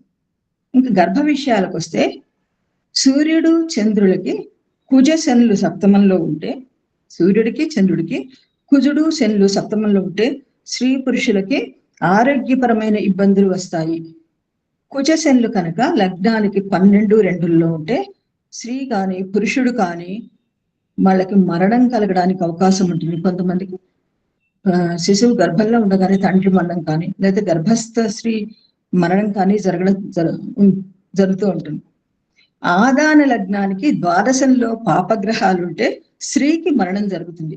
అది గర్భస్థ సమయంలో జరగచ్చు, గర్భం అంటే ప్రసవం జరిగేటప్పుడు జరగచ్చు. ఆదాన లగ్నానికి ఒకవైపు చంద్రుడు మరొక వైపు పాపగ్రహం ఉండి వీటి మీద శుభదృష్టులు లేకపోతే గర్భిణీ స్త్రీకి మరణం జరుగుతుంది. ఇవన్నీ ఎక్కువ మనం పూర్వకాలంలో వాటికి అన్వయించుకోవాలి. ఎందుకంటే ఇప్పుడు మెడికల్ టెక్నాలజీ విపరీతంగా పెరిగిపోయింది. ఇటువంటి అశుభ అంటే సిచ్యుయేషన్స్ వచ్చినా కూడా డాక్టర్లు వాళ్ళ శక్తి వంచన లేకుండా ప్రయత్నం చేస్తున్నారు. సో చంద్రుడున్న రాశి మొదలు 4వ స్థానంలో పాపగ్రహాలుండి కుజుడు 8వ స్థానంలో ఉంటే గర్భిణీ స్త్రీకి మరణం జరుగుతుంది. లేకపోతే ఆదాన లగ్నం నుంచి చతుర్థంలో పాపగ్రహం ఉండి 8మంలో కుజుడున్నా కూడా గర్భిణీ స్త్రీకి మరణం జరుగుతుంది. కుజుడు కానీ రవి కానీ లగ్న సప్తమాల్లో ఉంటే గర్భస్రావం జరుగుతుంది. కుజుడు రవి ఒకళ్ళు లగ్నంలోనూ ఒకళ్ళు సప్తమంలోనూ ఉంటే గర్భస్రావం జరుగుతుంది. ఆ గర్భస్రావం జరిగిన తర్వాత శస్త్రచికిత్స సమయంలో సరైన జాగ్రత్తలు పాటించకపోతే ఆ స్త్రీకి కూడా మరణం జరగచ్చు. పాపగ్రహం ఏ మాసానికి ఆధిపత్యం వహిస్తుందో అంటే మనం ఇంతకుముందు చెప్పుకున్నాం కదా, ఒక్కొక్క మాసంలో ఒక్కొక్క గ్రహం అధిపతిని. ఆ గ్రహాల్లో కొన్ని పాపగ్రహాలు కూడా ఉన్నాయి. శని పాపగ్రహమే, కుజుడు పాపగ్రహమే. అలాగా ఆ పాపగ్రహం ఏ మాసానికి ఆధిపత్యం వహిస్తుందో ఆ మాసంలో గర్భస్రావం జరగడానికి అవకాశం ఉంటుంది. అలాగే ఆదాన లగ్నంలో అశుభ గ్రహాలు, అశుభ స్థానాధిపతులు గర్భస్థ శిశువుకి ఏ మాసంలో ఆధిపత్యం వహిస్తారో ఆ మాసంలో గర్భరక్షణ తప్పనిసరిగా జరగాలి. ఇటువంటి యోగాలు లేనప్పుడు శనీశ్వరుడు విషమ స్థానాల్లో ఉంటే అంటే 3, 5, 7, 9, 11 ఎక్కడైనా ఉంటే పురుష సంతానం కలుగుతుంది. శని సమరాశిలోను బుధుడు విషమ రాశిలోను ఉండి శని దృష్టి బుధుడిపై ఉంటే నపుంసక సంతానం కలుగుతుంది. శని సమరాశిలో ఉండి విషమ రాశి స్థితుడైన కుజుని దృష్టిని పొందితే నపుంసక సంతానమే కలుగుతుంది. వృషభంలో చంద్రుడుండి పాపగ్రహాలు కర్కాటక, వృశ్చిక, మీన, అంత్య నవాంశంలో ఉంటే గర్భస్థ శిశువు మూగవాడవుతాడు. శుభదృష్టి కనుక చంద్రుడిపై ఉంటే కొంతకాలం తర్వాత మాటలు వస్తాయి. మిథున, కన్యా నవాంశాల్లో కుజ శనులు ఉంటే జన్మించినప్పుడే దంతాలతో పుడతారు. మీనం లగ్నమై శని, చంద్ర, కుజుల దృష్టి ఉంటే గర్భస్థ శిశువు పుట్టిన తర్వాత కుంటివాడవుతాడు. చంద్రుడు పాపగ్రహము కర్కాటక, వృశ్చిక, మీనాల అంత్యనవాంశంలో ఉంటే, కర్కాటకం, వృశ్చికం, మీనం అనేవి జలరాశులు. జలరాశుల్లో అంచనవాసి బుధ గ్రహానికి సంబంధించిన ఆకర్ణవాంశ, అదే జ్యేష్ఠ, రేవతి, ఆశ్లేష ఈ దానికి సంబంధించిన ఆకర్ణవాంశ కనుక బుధుడి నవాంశం అవుతుంది, మీనంలో పడుతుంది. ఆయన గర్భస్థ శిశువు చెవిటి వాడవుతాడు. చంద్రుడిపై పాపగ్రహంపై శుభదృష్టులు ఉంటే ఈ దోషాలు పట్టవు. మకర రాశి అంచనవాంశ లగ్నమై శని, రవి, చంద్రులతో చూడబడితే గర్భస్థ శిశువు పొట్టిగా ఉంటాడు. అంటే పుట్టిన తర్వాత ఎదుగుదలలో కూడా ఇబ్బందులు వస్తాయి, మరుగుజ్జులు కూడా అవ్వడానికి అవకాశాలు ఉంటాయి. సింహం లగ్నమై సూర్యచంద్రులతో కూడి కుజశనుల దృష్టి తగిలితే శిశువు అంధుడవుతాడు. కేవలం లగ్నంలో సూర్యుడు మాత్రమే ఉండి కుజశనుల దృష్టి ఉంటే కుడి కన్నుకి అంధత్వం వస్తుంది. సింహం లగ్నంలో కేవలం చంద్రుడు మాత్రమే ఉండి కుజశనుల దృష్టి ఉంటే ఎడమ కన్నుకి అంధత్వం వస్తుంది. రవి చంద్రుల మీద శుభదృష్టి ఉంటే కళ్ళల్లో పువ్వులు ఏర్పడతాయి. అంధత్వం పూర్తిగా రాకపోవచ్చు, కళ్ళల్లో పువ్వులు ఏర్పడతాయి. ఆదాన లగ్నంలో చంద్రుడున్న రాశి ఎన్నవ ద్వాదశాంశ అవుతుందో, మేషాదిగా అన్నో రాశిలో చంద్రుడు ఉండగా 9 మాసాలు నిండిన తర్వాత ప్రసవం జరుగుతుంది. ఆదాన లగ్నం దివా రాత్రి బలంలో దేన్ని కలిగి ఉంటుందో ఆ బలం ఆధారంగా పగలు లేక రాత్రి ప్రసవం జరుగుతుంది. మేష, వృషభ, మిథున, కర్కాటక, ధనుస్సు, మకరాలు రాత్రి బలం కలిగినవి, మిగిలినవన్నీ కూడా పగలి బలం కలిగినవి. సో ఇవన్నీ కూడా ఆదాన లగ్నానికి సంబంధించినవి, లేకపోతే ప్రశ్న లగ్నానికి సంబంధించినవి. అంటే మన ఋషులు నిర్ణయించిన గర్భాధాన ముహూర్తము ఎంత బలంగా ఉండాలో, ఎటువంటి జాగ్రత్తలు దంపతులు తీసుకోవాలో అనేది చాలా ఆలోచించవలసిన విషయం. అన్ని కూడా ఒకవేళ లగ్నంలో ఏమైనా ఇబ్బందులు ఉన్నా కూడా, అంటే రాశిచక్రంలో ఆ సమయంలో ఏమైనా ఇబ్బందులు కలిగినా కూడా మంత్రాల వల్ల ఆ ఇబ్బందులన్నీ అధిగమించడానికి అవకాశాలు ఎక్కువగా ఉంటాయి.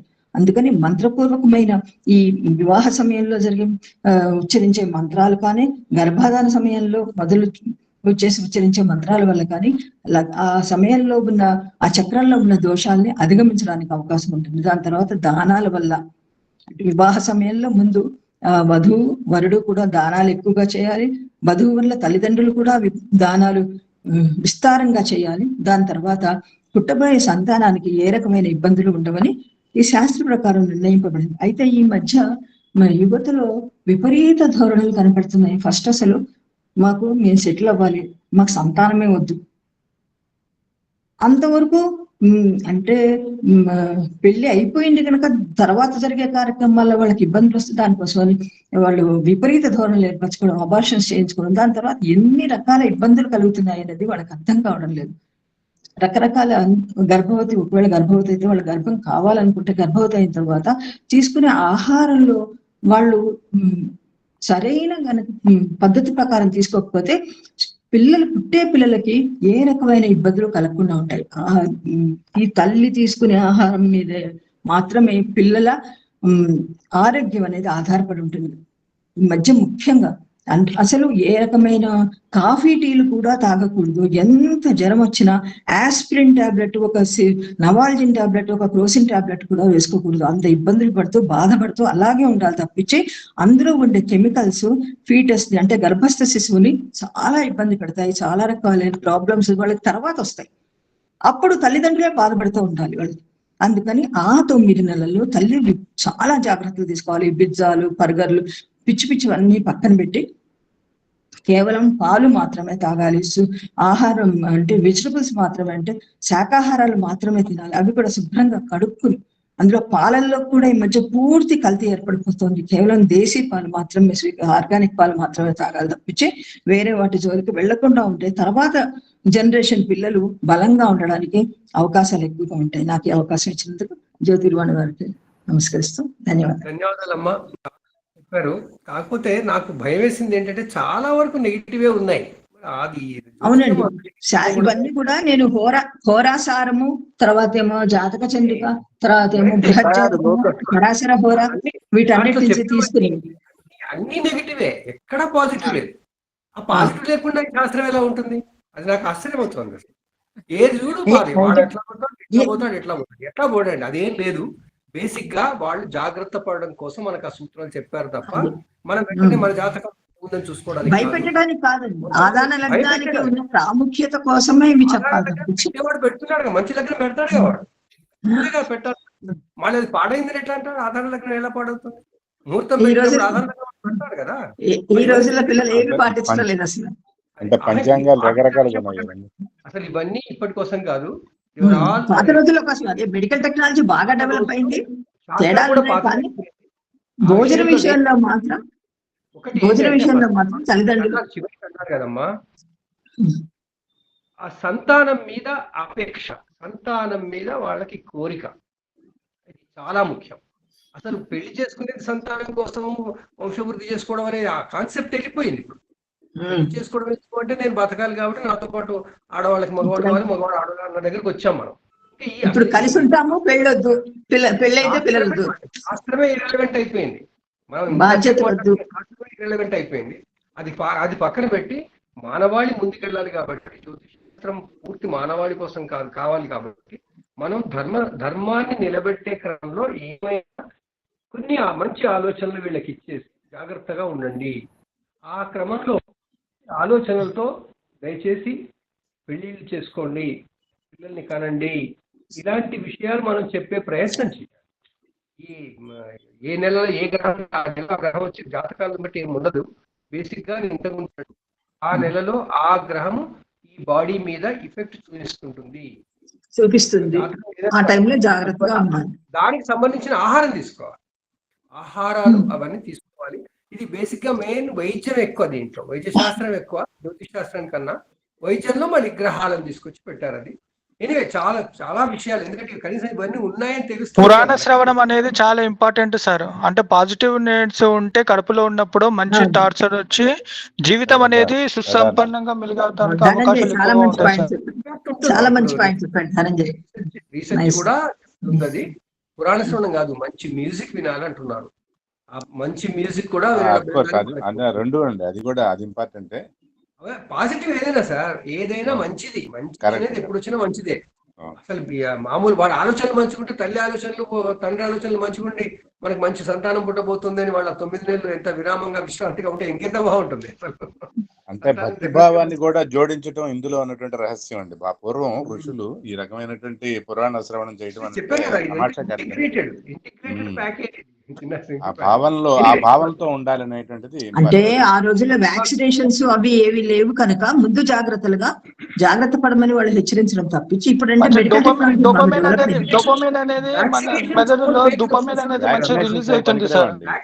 పర్సనాలిటీ తయారు చేయవు, వాళ్ళు చేసిందంటే పర్సనాలిటీ మంచిది ఇవ్వడానికి, అంతే. Not only physical health. ఆ విధంగా అన్ని ఉంటాయి. అమ్మ విరిజ గారు ప్లీజ్. నమస్తే సార్. నమస్తే, మాట్లాడతాను. శ్రీమాత్రే నమః, శ్రీ గురుభ్యో నమః. సభకి నమస్కారం. కొన్ని తక్కువ విషయాలే పంచుకోవాలని చూస్తున్నాను, ఎందుకంటే నాకు దీని మీద పెద్ద అవగాహన లేదు. అయితే నేను 2-3 విధాలుగా చూసిన దాంట్లో ప్లానెటరీ కాంబినేషన్స్ ఏంటంటే కొన్ని మార్పులు ఉన్నాయి. గర్భస్థ శిశువు ఏ నెలకి ఏది అధిపతి అనే దాంట్లో కొన్ని వేరియేషన్స్ ఉన్నాయి. మనకి మూర్తి గారు చెప్పిన దాంట్లో, మాలతి గారు చెప్పిన దాంట్లో 9 నెలల 10 నెలలది చిన్న మార్పులు ఉన్నాయి. అలా వేరే వాటిలో కూడా నేను మార్పులు చూశాను. బట్ నేను అది అంత ఫోకస్డ్ గా అనుకోవట్లేదు. వాళ్ళు చెప్పిన థియరీని బట్టి అది కన్విన్సింగ్ గా చాలా బాగుంది. అయితే అసలు ఇప్పుడు గర్భం ధరించడానికి ప్రిపరేషన్, పెళ్లి అనగానే ఈ సంబంధాలు చూసుకోవడానికి క్రైటీరియా పెట్టుకుని ప్రిపరేషన్ ఎలా చేస్తున్నారో, గర్భం ధరించడానికి కూడా ప్రిపరేషన్ ఏం చేయాలి? అసలు తల్లికి మాతృత్వం అనేది అలవాటు చేయాలి. పుణ్యం కొద్దీ పురుషుడు, దానం కొద్దీ బిడ్డలు అనేవారు. దానం చేసే గుణం అంటే మదర్హుడ్, అంటే లవింగ్ నేచర్, పిల్లలకి దగ్గర తీసుకునేలాంటి ఆలోచన ఉండాలి ముందు మదర్ కి. అలాంటి ఆలోచన ఉండాలి అంటే ఆమె చేత ఏవో దాన రూపేణ ఏవో నోములు పూజలు చేయించేవారు పూర్వం రోజుల్లో. ఇప్పుడు అన్నిటికీ ఈ రోజులది మనం ఇంకా ప్రస్తావిస్తే కథ ముందుకు సాగదు. సో అయితే దానం కొద్దీ బిడ్డలు అనే కాన్సెప్ట్ లో ముందు ఆడవాళ్ళకి మాతృభావన అనే ఆలోచన కలిగేలాగా ఉండాలి. అప్పుడు వాళ్ళకి ప్రిపరేషన్ లో అన్నిటికన్నా ముందుగా సాత్విక ఆహారం తీసుకోవడం, భార్యాభర్తలు ఇద్దరు, ఇది చాలా ఇంపార్టెంట్. భార్యాభర్తలు ఇద్దరు సాత్విక ఆహారం తీసుకోవాలి అనేది ముందుగా తెలుసుకోవాలి. దీనిలో కూడా అసలు మన శరీరంలో ఉన్న షట్చక్రాలకి, వాటి హార్మోన్స్ కి అండ్ మనం తినే ఆహారానికి ఏ రకమైన లింక్ ఉంటుంది, ఇవి కొంచెమైనా అవగాహన ఉండాలి ప్రతి వ్యక్తికి కూడా. సో మనకి మూలాధార చక్రానికి బలంగా ఉండాలంటే, ఎందుకంటే మూలాధారం బలంగా ఉంటేనే మనిషికి ఒక ప్రత్యుత్పత్తి, వాటికి సంబంధించిన హార్మోన్స్, గ్రంథులు అక్కడ ఉంటాయి. సో మూలాధారం, స్వాదిష్టానం, మణిపూరక, ఈ 3 చక్రాలు ముఖ్యంగా ఈ గర్భస్థ టైంలో చాలా ఇంపార్టెంట్ రోల్ ప్లే చేస్తాయి. మిగతా అనాహత, విశుద్ధి, ఆజ్ఞా చక్రాల గురించి తర్వాత ఉంటుంది. వాటి ప్రాముఖ్యత నాకు అంతగా తెలీదు. తర్వాత మాలతి గారిని అడిగి తెలుసుకుంటాను. మాలతి గారు షట్చక్రాల పుస్తకం రాశారు కాబట్టి. అయితే ఈ మూలాధార, స్వాదిష్టాన, మణిపూర్ చక్రాలు ఇవి బలంగా ఉండాలంటే వాటికి సంబంధించిన ఆహారాలు ఏవైతే ఉంటాయి, మూలాధారానికి సంబంధించి శనగలు, ముద్గౌదన సక్త చిత్త అని మనకి లలిత సహస్రంలో ఏ చక్రం బలంగా ఉండాలంటే ఏ రకమైన ఆహారం తినాలి అనేది రోజు చాలా మంది లలిత సహస్ర పారాయణ చేస్తూ ఉంటారు. వాళ్ళు ఎప్పుడైనా గమనించవచ్చు, సో ఆ మూలాధారం మనకి బలంగా ఉండాలంటే ఈ పెసరపప్పు అన్నం అంటాం కదా మనం, మనకి పూర్వం ఇప్పటికీ కూడా ఆలయాల్లో ప్రసాదాలు పంచే విధానంలో మనకి పొంగల్ అంటారు కదా, పొంగల్ అది ప్రసాదం ఎందుకు ఇస్తారు, అది మూలాధారానికి చాలా బలాన్ని చేకూరుస్తుంది. సో ఆ ఆహారాన్ని డైలీ రొటీన్ లో కొంత మనం ఇంక్లూడ్ చేసుకునే ఆలోచన రావాలి. అలాగే స్వాదిష్టానం బలంగా ఉండాలంటే దధ్యోదనం, పెరుగన్నం కూడా మనకి దద్దోజనం అంటాం కదా, మనకి గుళ్ళో అది కూడా ప్రసాదం ఇస్తారు. సో అది రోజు మనం పెరుగన్నం రొటీన్ లో కూడా చాలా మంది తీసుకుంటారు. తీసుకొని వాళ్ళ పరిస్థితి గురించి ఒకసారి చెప్దామని అందుకే చెప్పాను. ఈ దధ్యోదనం ఏంటంటే స్వాదిష్టాన చక్రానికి బలాన్ని చేకూరుస్తుంది. అలాగే మణిపూరక చక్రానికి గుడాన్నం అంటే బెల్లం పరమాణం అంటే బెల్లంతో చేసిన అన్నం, మనకి ఇది కూడా నైవేద్యంగా ఇస్తారు, ప్రసాదం కింద పంచి పెడతారు. ఎనీ టెంపుల్ మీరు చూడండి, ఈ పొంగల్ ఒకటి, ఆ తర్వాత దద్దోజనం ఒకటి, తర్వాత గుడాన్నం ఒకటి, ఇంకోటి పాయసాన్నం తెల్లగా ఉంటుంది కదా పాయసాన్నం ఒకటి, అలాగే ఈ పులిహార అనేది సర్వౌదనం కింద వస్తుంది. ఔదనం అంటే అన్నం అని అర్థం. సో ఇవి ట్రెడిషనల్ గా మనకి ప్రతి పండగకి ఇలాంటివే చేసుకోవాలి అని మనకి బాగా అలవాటు ఎందుకు చేశారు అంటే, మనకున్న వాతావరణాన్ని బట్టి ఈ రకమైన పదార్థాలు ఎక్కువగా తినడం వల్ల, పండగల్లో ఇవి చేసుకుని ఇవి తినడం వల్ల వీటికి చాలా వరకు మనిషికి శారీరక శక్తి ఉంటుంది. మోరోవర్ అనారోగ్యాలు రావు.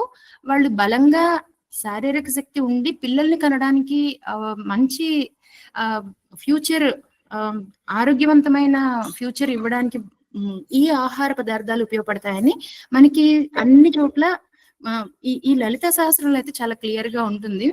చాలా మందికి తెలిసే ఉంటుంది విషయం. అయితే మనకి గుళ్ళో ఎందుకు ఇవే ప్రసాదాలు ఇస్తారు అనే దాని వెనకాల ఇది రహస్యం ఉంది.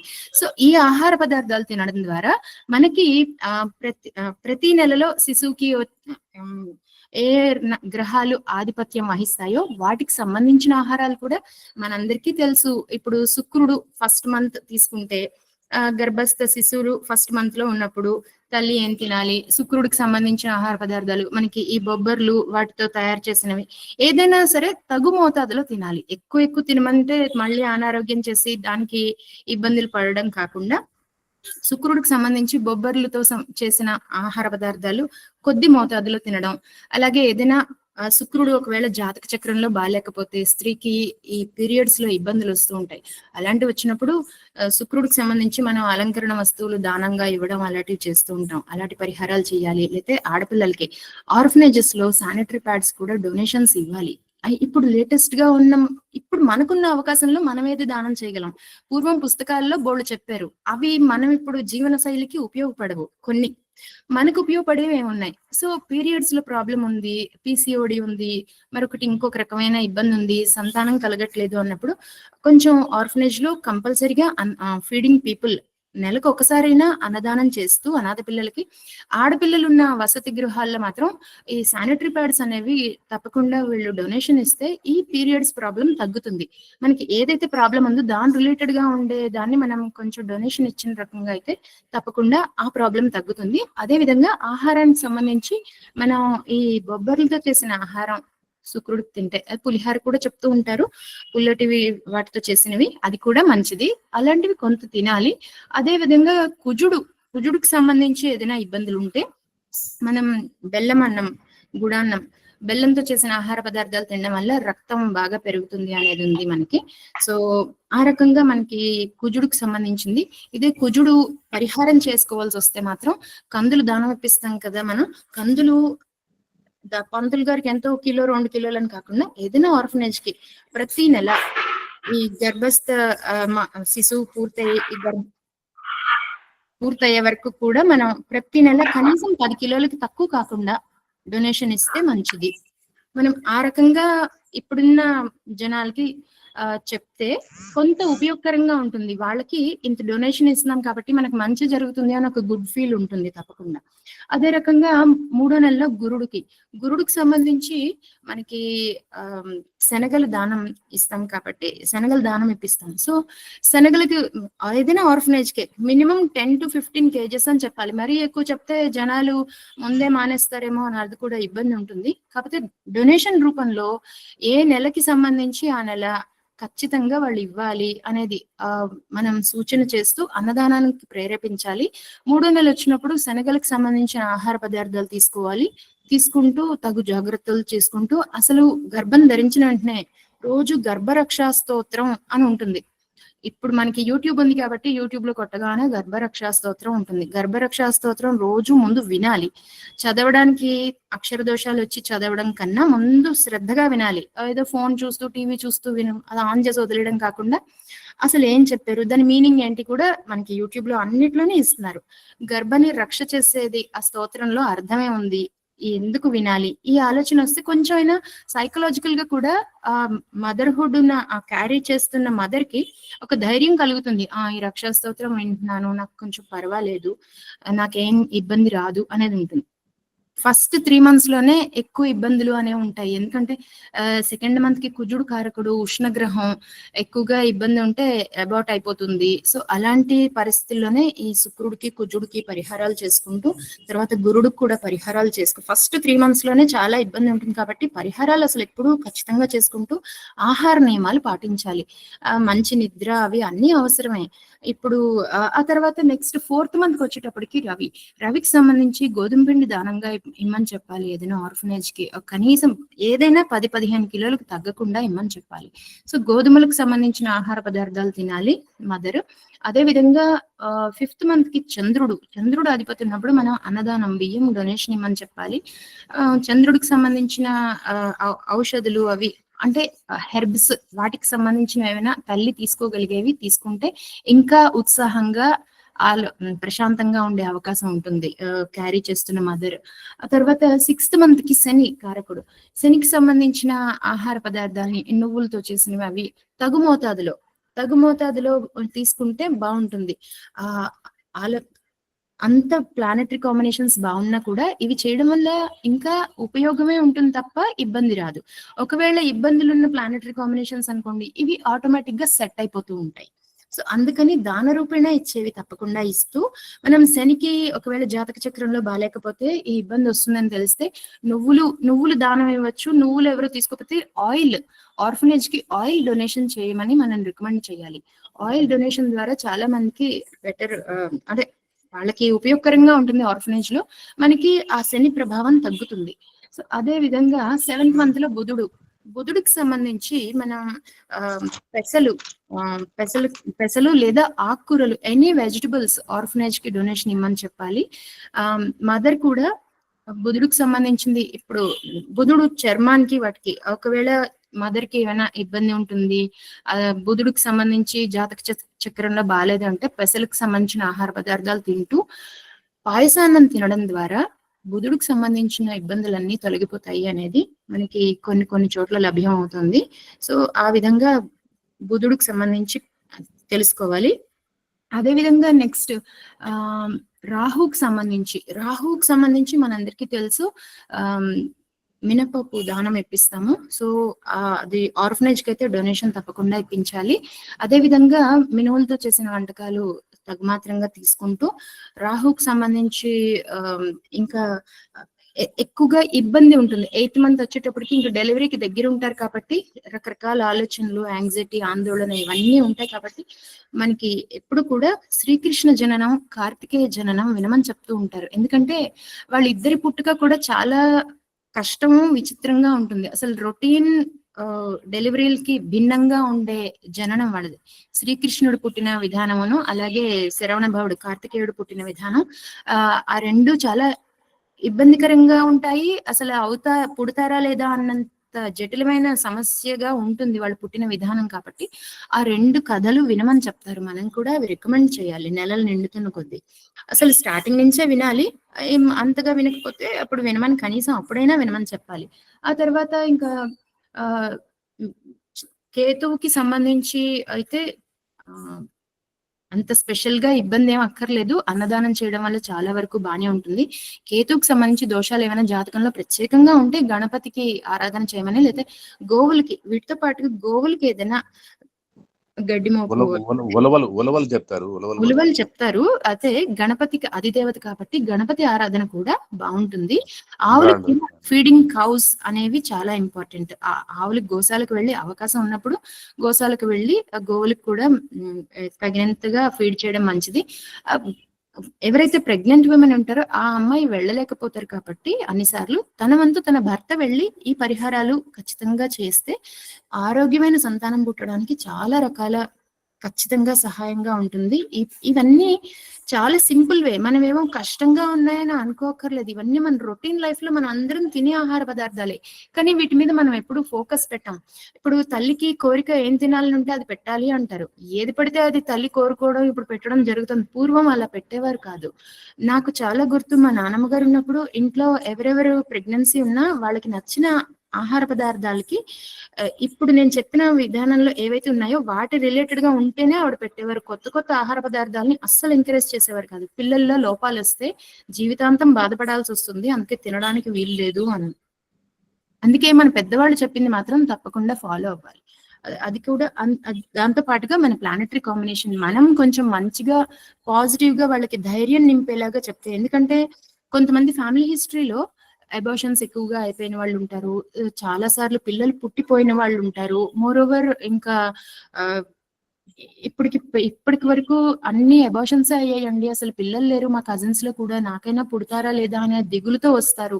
ఇలా రకరకాల కాంబినేషన్స్ తో పిల్లలు అడుగుతూ ఉంటారు. కాబట్టి ముందు అలాంటి వాళ్ళకి మాత్రం మనం కొంచెం సైకలాజికల్ గా స్ట్రెంథెన్ చేయడానికి ముందు ఆహార నియమాలు ముందు మన వైదిక మతంలో ఏం చెప్పారు, ఈ పండగలకి ఇవే ఎందుకు చేస్తాము, ఎందుకు ఇవే చేయమన్నారు, ఎప్పుడు ఏవి రకరకాలవి కొత్త కొత్త వంటకాలు మనం బోల్డ్ నేర్చుకున్నాం అవి ఎందుకు పెట్టట్లేదు అనేవి మనం ముందు అవగాహన కల్పించుకుంటే మన పిల్లలకి తప్పకుండా చెప్పగలుగుతాం.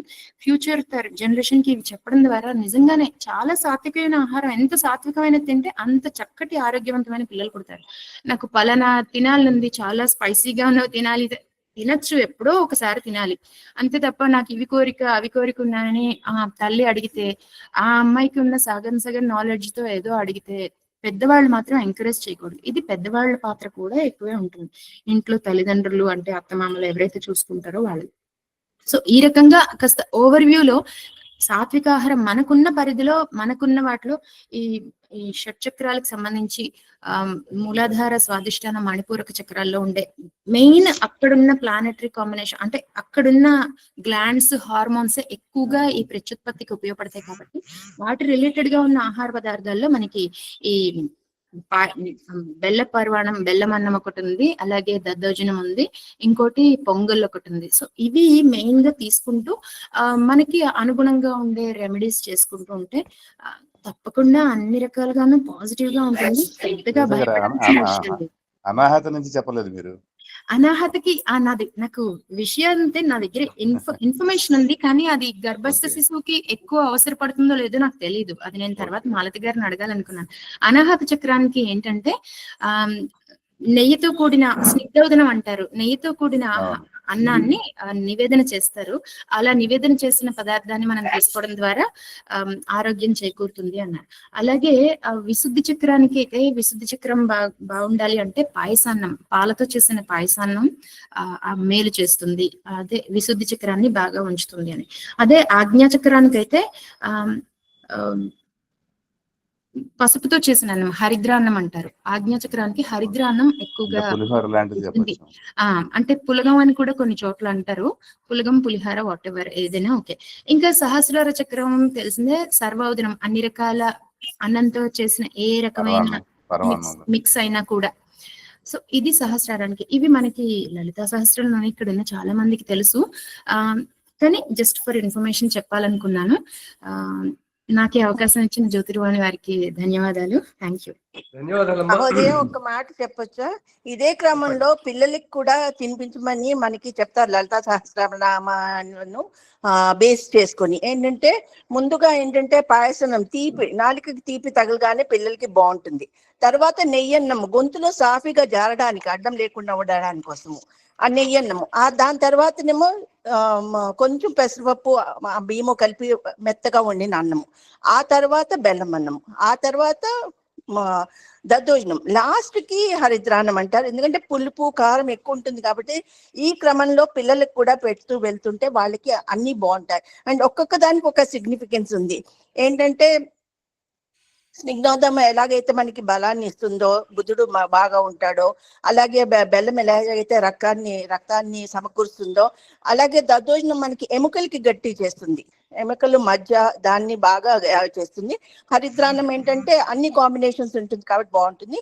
ఇలాగా పిల్లవాడు పెద్దగా అయిన తర్వాత సర్వోదన అన్ని ఓదనాలు కలిపి ఇస్తూ ఉంటుంటే కంప్లీట్ గా కాంప్రిహెన్సివ్ గా కంప్లీట్ గా బ్యాలెన్స్డ్ డైట్ వస్తుందని చెప్తుంటారు. ఇది నాకు తెలిసింది కొంచెం చెప్పాలి. అలాగే మేము రామకృష్ణ మఠంలో డివోటీస్ ఎప్పుడు వెళ్తుంటాము. అక్కడ వాళ్ళు ఒక చాలా మంచి ప్రోగ్రామ్ నిరంతరం చేస్తుంటారు, మాతా శిశువు సంక్షేమం అని చెప్పేసి. గర్భిణీ స్త్రీలకి వాళ్ళు ఇది ఏంటంటే కౌన్సిలింగ్ కాదు, అలా బాగా వింటూ ఉంటుంటే మంచి విషయాలు, మారల్స్, వాల్యూస్ పెరిగే లోపల ఉన్న బిడ్డ ఎవరైనా సరే మంచి మారల్స్ తోటి, వాల్యూస్ తోటి బయటకు వస్తారని చెప్పి చాలా బాగా చేస్తుంటారు మహోదయ. అది కూడా చాలా బాగుంటుంది. సో ఈ రెండు విషయాలు అందరికి ఎవరైనా కావాలంటే అక్కడ చేరొచ్చు, చాలా బాగుంటుంది అక్కడ. శాస్త్రి సార్ మాట్లాడవచ్చా? ఇలాంటి విషయాలన్నీ తెలుస్తాయి. రాజ్య ఎవరు మాట్లాడేది? వెంకటేశ్వర్లు సార్. మాట్లాడండి. సార్ ఇది మేడం గారు చెప్పారు 7 చక్రాలు ఉంటాయని. అయితే మనం ఈ బద్ధోజనము, పూర్వరాలు ఇవి చేయనప్పుడు మనం బీజాక్షరాలు ఉన్నాయి కదా సార్, లం, వం, రం, యం, హం, క్షం, ఓం, ఇవన్నీ చేసుకోవచ్చా? ఇప్పుడు మామూలుగా ఆహార విషయాలప్పుడు మంత్రాలతో సంబంధం ఉండదు. మంత్రాలు మన స్పిరిచువల్ హెల్త్ కోసం మంత్రాలు. ఓకే, శరీరానికి కావాల్సిన వాటికి ఆహారమే ఇంపార్టెంట్. Okay sir. సప్తధాతువుల శరీరం ముందు బయటకు వచ్చిన తర్వాత మిగతా తల్లి ఫాలో అవ్వచ్చు, కానీ దాంతో వచ్చే హెల్త్ వేరు. ఓకే సార్, ధన్యవాదాలు. గర్భిణీ స్త్రీలది ఆలయానికి వెళ్ళడానికి ప్రతిరోజు అలవాటు చేస్తే వ్యాయామం అవుతుంది. ఆ పెట్టే ప్రసాదాలన్నీ ఇప్పుడు మనం చెప్పుకున్న ప్రసాదాలు ప్రతిరోజు. సో అది మంచిది, ప్లస్ మనసుకి ప్రశాంతత వస్తుంది, గర్భస్థ శిశువుకి శాంతి కలుగుతుంది, అన్ని విధాలా బాగుంటుంది. ఓకే అమ్మా, రాజలక్ష్మి గారు ఆరంభించండి. నమస్కారం సార్. పెద్దలకి, గురువులందరికీ నా నమస్కారాలు. ఈ రోజు ఆల్రెడీ చాలా బాగా చెప్పారు. మూర్తి గారు అయితే కంప్లీట్ చేసేసారు ఆయన. తర్వాత మిగిలినవన్నీ మాలతి గారు, ఫణి గారు, విరజ గారు ఆల్మోస్ట్ వాళ్ళు కూడా చాలా వరకు పాయింట్స్ చెప్పారు. సో ఇందులో మిస్ అయిన ఏమైనా నేను చెప్పదలుచుకున్నవి ఉంటే నేను అది మట్టుకే చెప్తాను. ఫస్ట్ ఆహారం గురించి ఒక టాపిక్ నడుస్తుంది కాబట్టి దాని మీద ఒక చిన్న నేను అనుకునేది ఏంటంటే, ఆంధ్రాలో ఉన్నాం కాబట్టి పులిహార, దద్దోజనం, పరవాణాలు చెప్తున్నాము. అది దేశకాల పరిస్థితులను బట్టి తీసుకోవాలనేది నా అభిప్రాయం. ఎందుకంటే ఏ దేశంలో ఏది తింటారు ఆహారం అనేది దాన్ని బట్టి వాళ్ళు తింటారు. ఇప్పుడు మీరు నార్త్ ఇండియాకి వస్తే దాల్కా పానీ తాగండి పేషెంట్ కి, ఇక్కడ కొబ్బరి నీళ్ళు ఉండవు కాబట్టి పప్పు ఉడకబెట్టి పైన తేట ఉంటది, స్టార్ట్ వెంటనే అది ఉప్పేసి తాగిచ్చేస్తే వెంటనే మనకి నీరసం తగ్గిపోద్ది. సో అది నేను నార్త్ ఇండియా, సౌత్ ఇండియా తిరిగాను కాబట్టి నాకు డిఫరెన్స్ తెలుసు అనమాట. అందువల్ల ఏంటంటే ఫుడ్ అనేది కూడాను మన అమ్మవారి ప్రసాదాలన్నీ కూడా మన ఆంధ్రాలో మనం వండి పెట్టుకుంటాం, కానీ మిగిలిన రాష్ట్రాల్లో ఇట్లాంటివి వండుకోరు. సో వాళ్ళ పరిస్థితి ఏంటప్పుడు? అవన్నీ కాకుండా ఏ మాసంలో ఏ గ్రహం ప్రభావం ఉంటుందని మనం అనుకుంటున్నామో వాటికి సంబంధించిన వస్తువుల్ని మనం తింటూ ఉంటే ఆ గ్రహం మనకి బలంగా ఉంటది అనేది నా అభిప్రాయం. ఇంకోటి ఏంటంటే, స్టార్టింగ్ లో 1-2 నెలల వరకు కూడాను ఇప్పుడు నేను చెప్పే దాంట్లో ఏంటంటే, సైన్స్ ఈ రోజుల్లో ఏం చెప్తుంది, మనకి సైన్స్ తెలియనప్పుడు ఆయుర్వేదం, జ్యోతిషం అనేది ఏం చెప్పింది. అయితే ఇప్పుడు మనకి ఇవన్నీ తెలిసినాయి కాబట్టి రెండో నెలలో మూడో నెలలోనే చెప్పేస్తున్నారు, ఆడపిల్ల మగపిల్లోడు 3వ నెలలో చెప్పేస్తున్నారు ఆల్మోస్ట్. అంటే అమెరికాలో చెప్తారు, ఇక్కడ చెప్పరు కానీ అక్కడ తెలిసిపోద్ది. సో అదేంటంటే ఇందాక 2 టాపిక్లు కొంచెం అంటే కొద్దిగా ఇన్కంప్లీట్ అనిపించినాయి. సీమంతం ఒకటిను పుంసవనం గురించి కొద్దిగా నాకు తెలిసింది చెప్దాం అనుకుంటున్నాను. ఎందుకంటే ముందు పుంసవనం చేస్తారు. పుంసవనం అనేది ఎందుకంటే ఆయుర్వేదంలో ఇది చాలా బాగా ఇచ్చారు. మన 16 సంస్కారాల్లో కూడాను పుంసవనం అనేది ఖచ్చితంగా పుష్య నక్షత్రం రోజున చెయ్యాలి. అది కూడా వీళ్ళ ప్రకారం ఏంటంటే 2వ నెల వరకు 2వ నెలలో పిండం గట్టిపడదు. ఫస్ట్ నెలలో అది ఒక వీర్యం రజం 2 కలిపి ఒక శుక్రాణు కింద తయారయ్యాక 2వ నెలలో గట్టి పడద్ది, కానీ దాంట్లో పురుషుడా స్త్రీయా నపుంసకుడా అనేది అప్పటికి ఏర్పడదు. అది 3వ నెల నుంచి తర్వాత స్టార్ట్ అవుద్ది. 3వ నెలలో ఇందాక మాలతి గారు చెప్పినట్టు ఒక కాలు ఒక చెయ్యి అలా రాదు, అన్ని ఒకసారి పార్ట్స్ కొద్దిగా స్టార్ట్ అయిపోతాయి. అయిపోయినప్పుడు తల, కాళ్ళు, చేతులు అన్ని అంగాలు సూక్ష్మంగా స్టార్ట్ అయిపోతాయి. అందుకని ఆయుర్వేదంలో ఏం చెప్పారంటే 3వ నెలలో పుంసవనం చెయ్యాలి. ఎందుకంటే అది ఒకప్పుడు ఏంటంటే మగపిల్లలు కావాలనేది ఆ రోజుల్లో అనుకోండి, ఇప్పుడు ఈ రోజుల్లో మనం అది తప్పు అని కూడా అనకూడదు. ఎందుకంటే వంశాభివృద్ధి చేయాలన్నా, లేకపోతే ఇప్పుడు పురుషుడు లేనిది ఈక్వల్, ఇద్దరు లేనిదే సమంగా, పాపులేషన్ కూడా సమంగా లేకపోయినా కూడా అది బ్యాలెన్స్ కరెక్ట్ గా ఉండదు. కాబట్టి పుత్రులు కలగాలి, స్త్రీలు కలగాలి.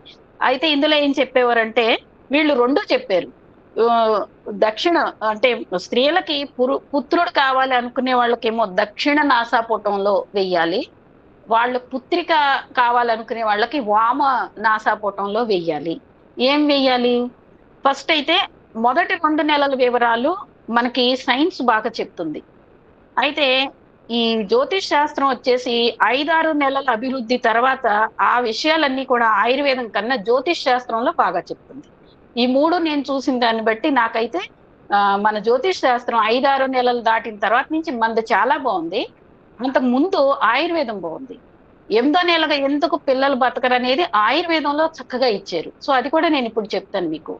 ఇందులో ఏంటంటే వీళ్ళు 1వ నెలలో అసలు అవ్యక్త లింగం, అది స్త్రీయా పురుషుడా ఏమి తెలియదు. 2వ నెల నుంచే స్టార్ట్ అవుతుంది. కాబట్టి 3వ నెలలో పుష్య నక్షత్రం రోజున వెండి గాని, బంగారం గాని, ఇనపది గాని చిన్నది ఒక పురుష మూర్తి చేసి బాగా కాల్చి ఆ వేడిది పాలల్లో ముంచాలి. అది అప్పుడు ముంచంగాని పాలు ఆ వేడికి బుస్సుమని వస్తాయి. అవి కొంచెం గోరువెచ్చగా కూడా అయిపోతాయి. ఆ పాలు 1 పావు ఆ అమ్మాయికి తాగించాలి. ఇది ఒక విధానం. రెండోది తెల్ల అపామార్గం, జీవక్, రిషభక్, శైర్యక్ అనే ఈ 4 వేర్లు, వీటిని విడివిడిగా గాని కలిపి గాని పాలతో నూరి అది తాగించాలి. ఇదొక రకం. అట్లాగే శ్వేత కటేరి వేరుని పాలతో నూరి, అది పుత్రుడి కోసం కావాలంటే దక్షిణం, ఆడపిల్ల కావాలంటే వామం, ఈ విధంగా వాళ్ళకి ఆడవాళ్ళకి ముక్కులో, గర్భిణీ స్త్రీకి ముక్కులో వేస్తారు. ఇంకొకటి ఏంటంటే రావి చెట్టు రసం. అది ఎలాగంటే రావి చెట్టు కాదు, మర్రి చెట్టు రసం. ఆ మర్రి చెట్టు రసం ఎలాగంటే డైరెక్ట్ గా మొలిచిన మర్రి చెట్లు అంట కాకి రెట్ట వేస్తే దాంట్లోంచి మొలిచిన రావి చెట్టు తీసుకోవాలి. అవి కూడా రావి చెట్టు కాదు, సారీ మర్రి చెట్టు, నేను కన్ఫ్యూజ్ అవుతుంది. అయితే ఆ మర్రి చెట్టు 8 అట్లాంటివి చిన్న చిన్న మొలకలు తీసుకోవాలి. ఆ మొలకలు నూరి ఆ అమ్మాయికి పాలతోటి తాగించడం, తర్వాత దాన్ని మళ్ళీ ముక్కులోను వేయాలి, ఇంకా తాగించాలి. ఎట్లాగంటే దానికి చాలా ప్రాసెస్ ఉంది. ఫస్ట్ అమ్మాయిని ఏమి భోజనం పెట్టరు. ఆ అమ్మాయికి పర్టికులర్ ఒక పీరియడ్ అంటే 3 రోజులు అక్కడే ఉంచుకుంటారు వాళ్ళు, పుంసవనం విధి చేసేవాళ్ళు. ఇప్పటికీ ఆంధ్రాలో ఉన్నారు. ఆంధ్రాలో మా కోడలకు కూడా అడిగారు, మేమన్నాం ఎవరు పుట్టినా ఒకటా, ఏం చేయొద్దని. మేము కూడా ఒప్పుకోలేదు ఎందుకని చెప్పి. అయితే లక్షణ వేరని ఒకటి ఉంటుంది, అది గాని ఈ మర్రి చెట్టు అంకురాలు ఇవి గాని నూరి పాలతోటి నూరాలి ఏవైనా సరే. అవి కూడా స్పెషల్ పాలు ఉన్నాయి, కొన్ని పాలిచ్చే ఆడవాళ్ళ పాలు కూడా తీసుకుని నూరి కూడా ముక్కులో వేయాలని కూడా చెప్తారు. అట్లా రకరకాలుగా కూడా కొన్ని ప్రాంతాల్లో ఆచారాలు కూడా అట్లా ఉన్నాయి. ఇవి తాగించిన తర్వాత దానికి ఏంటంటే ఇంకా జీవనీయ గణానికి సంబంధించిన ద్రవ్యాలు, అంటే ఆయుర్వేదంలో అన్ని రకాల ద్రవ్యాలు ఉంటాయి.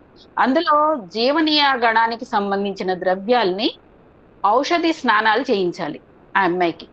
వాటికి సంబంధించిన ఆహారం, బాహ్యోపచారాలు ఇవన్నీ కూడా చేయాలి అనేది ఈ పుంసమన విధి అనేది మనకి ఆయుర్వేదంలో చాలా బాగా ఇచ్చారు. ఆ తర్వాత ఈ సీమంతం ఎందుకు చేస్తామంటే 8వ నెల. 8వ నెల వచ్చేసరికి ఏమవుద్దంటే, ఇందాక మీరు అందరూ అన్ని చెప్పారు. సో ఏ నెలలో ఏ అంగాలు వస్తాయి, 3వ నెలలోనే మాక్సిమం 5 అంగాలు వచ్చేస్తాయి. ఇంకా మిగిలిన అంగాలన్నీ సూక్ష్మంగా స్టార్ట్ అయిపోతాయి. 4వ నెల నుంచి అంగం స్పష్టం, అంటే లింగం ఆడ మగ అనేది అప్పుడు పూర్తిగా నిర్ధారణ అయిపోద్ది. అట్లా ఆయుర్వేదంలో రాశారు. ఇంకా 7వ నెల వరకు శరీరం పుష్టిగా అయిపోద్ది. అంటే 7వ నెలకి ఖచ్చితంగా పుష్టిగా అయిపోద్ది. సో అప్పటికి ఆ శిశువు కంప్లీట్ అయిపోతాడు. 8వ నెల వచ్చేసరికి మరి అవ్వాలి కదా, ఇంకా అక్కడ అవ్వట్లేదు. ఎందుకు వస్తుంది తేడా అంటే, తల్లికి బిడ్డకి ఆహారం, తల్లి ద్వారా రసం భోజనాలు ఆ బిడ్డ తీసుకోవడం స్టార్ట్ చేస్తాడు. ఆయన బిడ్డ తల్లి బొడ్డు ద్వారా ఆ ఆహారం స్వీకరించేటప్పుడు తల్లి ద్వారా బిడ్డకి, బిడ్డ ద్వారా మళ్ళీ తల్లికి కూడా ఓజస్సు మారుతూ ఉంటుందంట. ఆ ఓజస్సు మారినప్పుడు సడన్ గా డెలివరీ అయిపోయింది అనుకోండి, ప్రసవం, ఒక్కొక్కసారి తల్లికి ప్రమాదం, బిడ్డకి ప్రమాదం. ఎందుకంటే ఓజస్సు అనేది ఆ టైంలో స్థిరంగా ఉండదు. ఆ ఓజస్సు స్థిరంగా లేని కారణంగా ఓజస్సు మారుతూ ఉంటది. ఒక్కొక్కసారి బిడ్డ బాగుంటాడు, ఒక్కొక్కసారి తల్లి బాగోదు. తల్లి బాగుంటే బిడ్డ బాగోదు. ఆ విధంగా అది మారుతుందంట ఆ 8వ నెలలో. అందువల్ల ఆ టైంలో గనక డెలివరీ అయిపోతే, ఒకవేళ మేబీ ఆ టైంలో బిడ్డ గనక ఓజస్సు తల్లిలో ఉండిపోయి బిడ్డకు లేకపోతే ఆ బిడ్డ అప్పుడు బ్రతకదు. లేదు, బిడ్డలో ఉండి తల్లికి తగ్గినా తల్లి బతకదు. ఇలా కూడా లేదా ఇద్దరు అసమంగా ఉంటే ఇద్దరు బతకదు. ఒకప్పుడు డెలివరీలో ఇంట్లో అయ్యాయి కాబట్టి వాళ్ళకి ఇంత ఫెసిలిటీస్ లేవు కాబట్టి కాపాడలేకపోయేవారు. సో ఈ రోజుల్లో ఆ ప్రాబ్లం తగ్గిపోయింది. మనకి సైన్స్ డెవలప్ అయిన తర్వాత అది మనకి తగ్గిపోయింది. సో ఈ విధంగా ఈ 8వ నెలలో ఇదన్నమాట. కానీ దీనికి మన ముహూర్త చింతామణిలో నేను గ్రంథాలైతే అన్ని చూశాను, మీరు ఆల్రెడీ చాలా వరకు మీరు చెప్పారు. సో ఇందులో ఏంటంటే 8వ నెలలో ముహూర్త చింతామణిలో రాశారు. అసలు మన వాళ్ళు ఇప్పుడందరూ ఏంటంటే బేబీ షవర్ అని ఒక ఎంజాయ్మెంట్ కింద చేసుకుంటున్నారు తప్ప, అదొక కార్యక్రమం, అదొక విధి. ఆ విధి అనేది ఒక సంస్కారం. అది దేనికి చెయ్యాలనేది ఎవ్వరికీ తెలియదు. అది నేను విష్ణు సహస్రనామంలో, మా అమ్మాయి అమెరికాలో ఉంటుంది, 8వ నెలలో, నేను 7వ నెలలో వెళ్ళినప్పుడే 8వ నెల అసలు నేను ఏం చేయాలో నాకే తెలియదు. నేను ముహూర్త చింతామణి అన్ని పట్టుకెళ్ళాను. అవి నేను చూస్తే నాకు తెలిసింది ఏంటంటే, 8వ నెలలో విష్ణు సహస్రనామం చదవాలి, గాజులు వేసి అమ్మాయిని శృంగారం అంటే మనసు హ్యాపీగా ఉంచి అమ్మాయికి ఏం కావాలి ఇష్టమైనవన్నీ వండి పెట్టుకుని ఆ రోజున ఆ పాపని కూర్చోబెట్టి మనం ఫస్ట్ అయితే విష్ణు సహస్రనామం పూర్తిగా వినిపించాలి. ఎందుకంటే గర్భరక్షణ కోసం విష్ణు సహస్రనామం అనేది ముహూర్త చింతామణిలో రాశారు. ఎందుకంటే బలరాముడు సంకర్షణుడు, ఆయన అబార్ట్ బేబీ. సో బలరాముడు అబార్టెడ్ బేబీ కాబట్టి ఆ సంకర్షణ మనం అవన్నీ చదువు మంత్రాల్లోనే వస్తాయి మనకి. సో విష్ణు సహస్రనామం అనేది అప్పుడు చెప్పారు. కాబట్టి పుంసమన విధి అనేది అది అయిపోయింది. శ్రీమంతం అనే దాంట్లో ఓన్లీ గాజులేయడం, ఈ హాల్ బుక్ చేసేసుకుని అందరినీ రిటర్న్ గిఫ్ట్లతోటి హ్యాపీగా పంపడం. సార్ నేను అక్కడ ఇది కూడా చూసాను, ఏంటంటే ఒక అమ్మాయికి ఇవాళ బేబీ షవర్ చేశారు, రేపే ఆ అమ్మాయికి అబార్ట్ అయిపోయి బేబీ పోయింది అక్కడే అమెరికాలో. చాలా ఇదనమాట, ఎంత హ్యాపీగా చేశారంటే. అప్పుడు నేను చూశాను అక్కడ ఒక ఆత్మ అనేది లేదు, భావం లేదు, భగవంతుడి తత్వం లేదు, ఓన్లీ ఒక ఎంజాయ్మెంట్ ఉంది అంతే. కానీ నేను మా అమ్మాయికి సీమంతం ఎవరిని పిలవాల, నేను ఒక్కదాన్నే కూర్చుని విష్ణు సహస్రనామం మా అమ్మాయికి వచ్చు, మా ఇద్దరు పిల్లలు చూడకుండా చదువుతారు. మేము నాగపూర్లో ఉన్నా కూడా అన్ని ఫాలో అవుతాం. సో మేము ఇప్పటికీ విష్ణు సహస్రనామం చూడకుండా మా పిల్లలు కూడా చదువుతారు. సో మా పాపని నేను ఇద్దరం కలిపి చక్కగా విష్ణు సహస్రనామం చదివి ఎవరిని పిలవలేదు. నేను మా అమ్మాయి ఇద్దరమే మేము చేసుకున్నాం. నాకు ఇప్పుడు 4 మనవరాళ్ళు, మా అమ్మాయికి 2, మా అబ్బాయికి 2, 4 మనవరాళ్ళు ఆరోగ్యంగా, అందంగా, తెలివిగా, చక్కగా ఉన్నారు అందరూ. మా కోడలో నా మాట వింది, మా అమ్మాయి నా మాట వింది. నేను ఇప్పుడే కాదు, నిన్నే ఒక అమ్మాయి వచ్చి వెళ్ళింది, వాళ్ళకు కూడా చెప్తూ ఉంటాను. నా మాట ఎందుకో భగవంతుడు ఆశీర్వాదం, నా మాట వింటున్నారు అందరూ.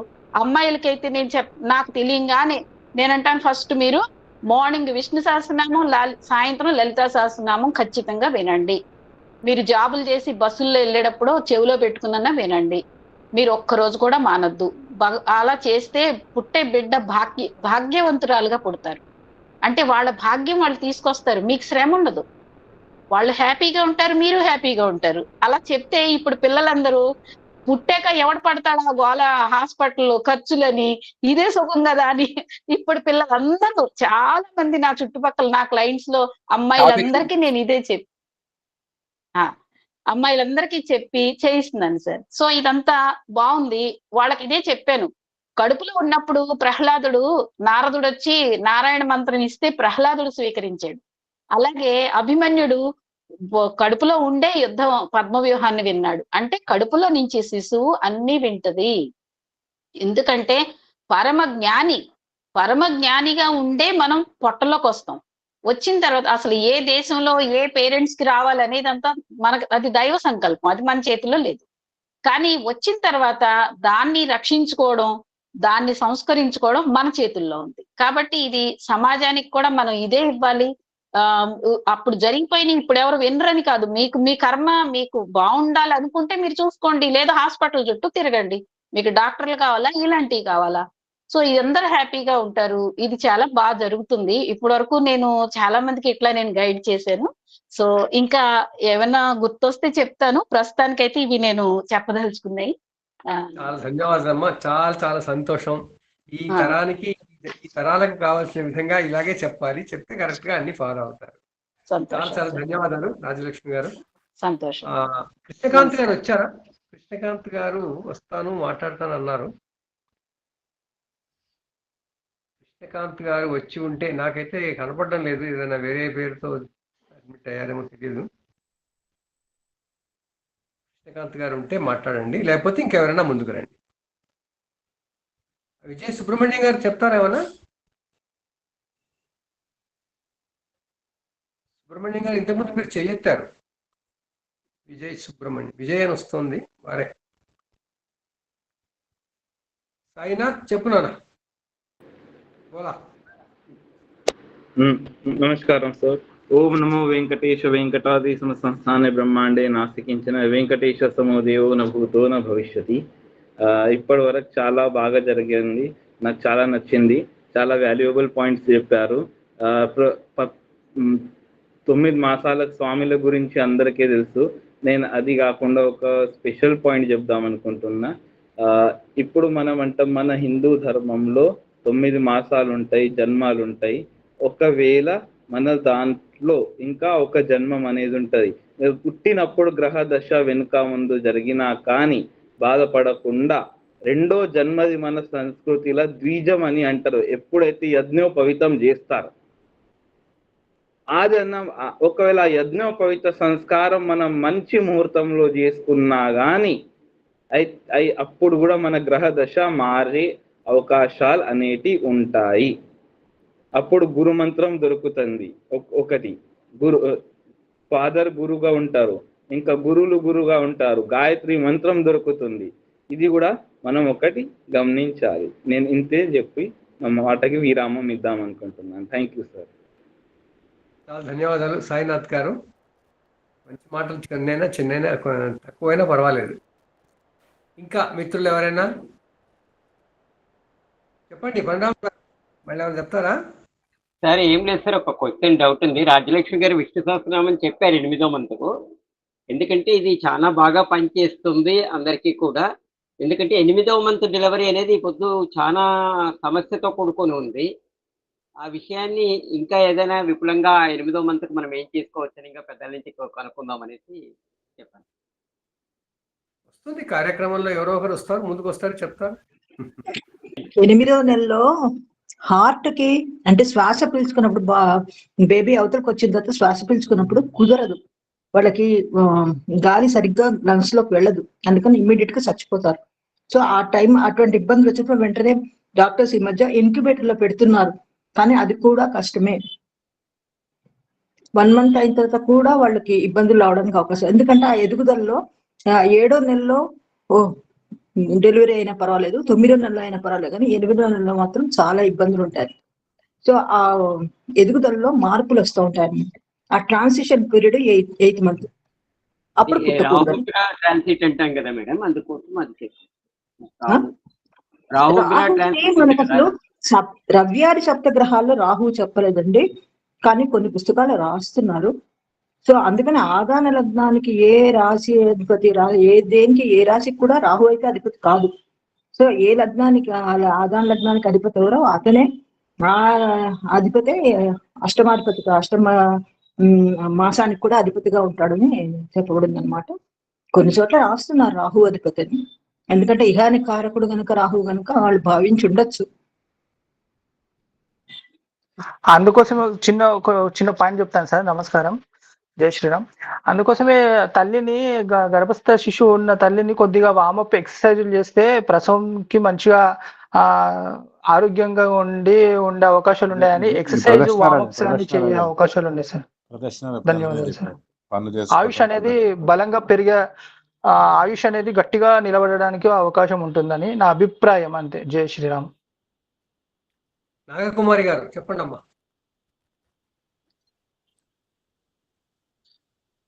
సరస్వతి స్వరూపమైన సభకి ముందుగా నా నమస్కారాలు. ఇది ఖచ్చితంగా స్త్రీలకి సంబంధించిన టాపిక్ అని ఈరోజు వక్తలందరూ ప్రూవ్ చేశారు. సో నేను ఇందులో ఒకటి రెండు చిన్న విషయాలు యాడ్ చేద్దాం అనుకుంటున్నాను. ముఖ్యంగా గర్భిణీ స్త్రీ తీసుకోవాల్సింది ఆహారాన్ని గురించిన జాగ్రత్తలు.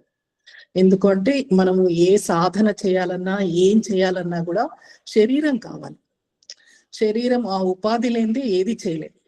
సో శరీరానికి ముందుగా కావాల్సింది ఆహారం.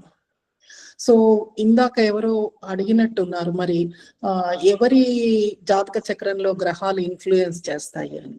ఖచ్చితంగా తల్లి జాతక చక్రంలోని గ్రహాలే ఇన్ఫ్లుయెన్స్ చేస్తాయి. తల్లి జాతక చక్రంలో ఆ రోజు గోచారం ఏది జరుగుతుందో ఆ గోచారము జరిగేదే శిశువు యొక్క జన్మ జాతకం అవుతుంది. సో అందుకని ఇక్కడ మనం అనుసంధానించుకోవాల్సి ఉంటుంది. తల్లి జన్మ జాతకం పైన తల్లి వింశోత్తరి దశలు చూస్తూ గోచారంలో గ్రహాలు ఏవేవి ఆ రాశుల్ని ఆ గ్రహాలని జన్మ జాతకంలోని గ్రహాలని ఇన్ఫ్లుయెన్స్ చేస్తున్నాయో చూసుకుంటూ మనము సరైన జాగ్రత్తలు తీసుకోవాలి.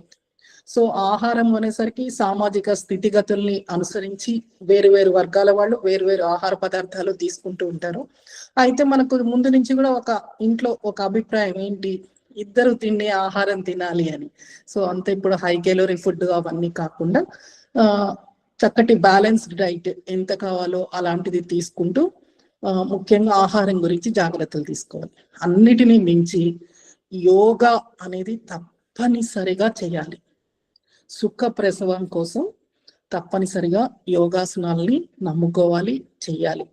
అసలు మామూలుగా ఒక కాంపిటేటివ్ ఎగ్జామ్ రాయటానికి మనం ఎంతో చదువుకుంటాము, 1 సంవత్సరం పాటు ప్రిపేర్ అవుతాం.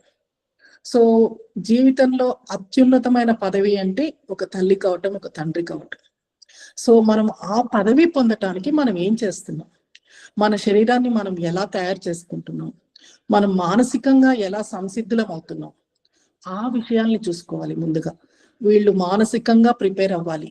సో రేపు రాబోయే వాళ్ళని ఒక్క అతిథి మన ఇంటికి వచ్చి 2 రోజులు ఉండి వెళ్తారంటే ఇల్లంతా సర్దేసుకుంటాం, చక్కగా నీట్ గా పెట్టుకుంటాం, వాళ్ళకి ఏమి ఇష్టమో ఏం తింటారో ఏం తినరో అని చూసుకుంటాం. సో మన జీవితంలోకి ఒక శిశువు రాబోతుందంటే మనం ఇంకా ఎన్ని జాగ్రత్తలు తీసుకోవాలి. సో వీటన్నిటికంటే కూడా ఇంకా అన్నిటికంటే ఇంకొకటి చాలా చాలా ముఖ్యమైనది ఏంటి అంటే, సరే ఈ తల్లికి ఒక్కరికే బాధ్యత ఉండదు, తండ్రికి కూడా బాధ్యత ఉంటుంది. తండ్రి బాధ్యత ఏంటి, ఈ అమ్మాయిని చాలా ప్రేమగా చూసుకోవాలి. హలో, మనకి శ్రీమంతము అంటే ఏం చెప్పారు, దాన్ని శ్రీమంత నయనోత్సవం అని చెప్పారు. సో ఆ అమ్మాయి తల దువ్వి అది ప్రత్యేకమైన ఒక దువ్వెనతో తల దువ్వి పాపిడి తీసి, అప్పటి వరకు ఆ అమ్మాయికి వేవిళ్ళు, ఈ మార్నింగ్ సిక్నెస్ తో తన శరీరం పట్ల తను కూడా జాగ్రత్త తీసుకోదు. సో ఈ భర్త ఆ అమ్మాయి తల ఎలా అలంకరిస్తాడు, సీమంత నయనోత్సవం అని చెప్పి మాకు MA మెటీరియల్లో ఉంది, స్టడీ మెటీరియల్లో.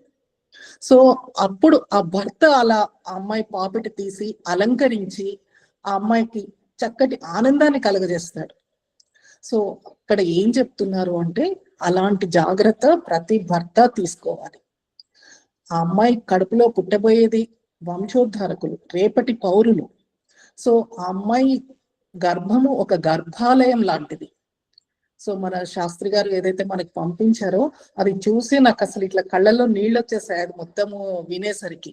సో వాళ్ళు ఒకటే చెప్తారు, మీరు ఒక దైవ ప్రతిష్ఠ చేస్తున్నారు, ఒక ప్రాణి గర్భంలో ఊపిరి పోసుకుంటోంది అంటే ఒక దైవ ప్రతిష్ఠ చేస్తున్నారు. సో మీరు ఎంత జాగ్రత్తగా ఉండాలి. గ్రహాలు అవన్నీ తర్వాత వస్తాయి, అంటే మనం చేసుకున్న పాపపుణ్య కర్మలకు అనుగుణంగా గ్రహాలు ప్రవర్తించవచ్చు. మనము స్విగ్గీ వాడికి ఏది ఆర్డర్ చేస్తే వాడు అదే డెలివరీ చేస్తాడు కదా, జొమాటో వాడికి ఏది ఆర్డర్ చేస్తే వాడు అది డెలివరీ చేస్తాడు. సో అదే విధంగా గ్రహాలు మంచి చెడు కాదు, మనం అదే ఆర్డర్ చేసాము. మనం పోయిన జన్మల్లో మనం చేసుకున్న పాపపుణ్యాలు ఆ విధంగా ఉన్నాయి, వాళ్ళు ఆ ఫలితాలని మనకి డెలివరీ చేస్తున్నారు అంతే. అందులో ఆ గ్రహాల తప్పొప్పులు ఏం లేవు. ఒక గ్రహం మంచిది, ఒక గ్రహం చెడది కానే కాదు, మనం తెచ్చుకున్నాం అది. సో వీటన్నింటిని ఇంకా ఇప్పుడు తెచ్చుకున్న వాటిని రెక్టిఫై చేసుకుంటూ వెళ్ళాలి.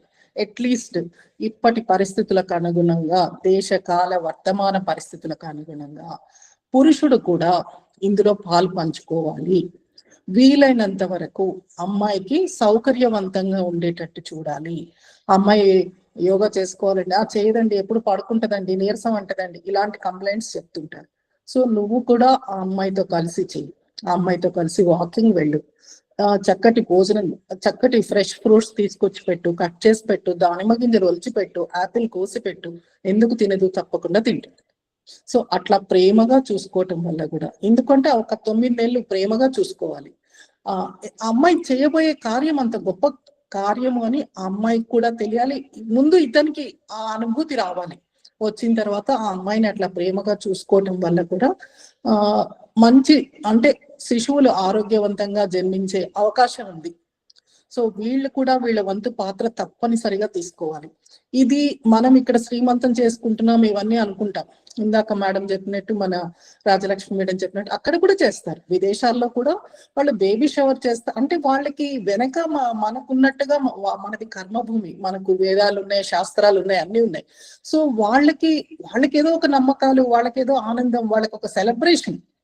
సో వాళ్ళు ఒక బేబీ షవర్ చేస్తారు. జెండర్ రివీలింగ్ పార్టీ ముందే చెప్తారు, పుట్టబోయేది ఆడ శిశువ మగ శిశువ అని వాళ్ళకి హాస్పిటల్స్ లో ముందే చెప్తారు. సో అది అందరికీ తెలియజేయటాన్ని కూడా చాలా గొప్ప ఘనకార్యం లాగా, కార్యక్రమం లాగా వాళ్ళు పార్టీ లాగా చేసుకుంటారు. అంటే ఏంటి వీటన్నిటి వెనకాల వాళ్ళ ఉద్దేశం ఏంటి అంటే ఆ గర్భిణీ స్త్రీని సంతోషంగా ఉంచాలి అని.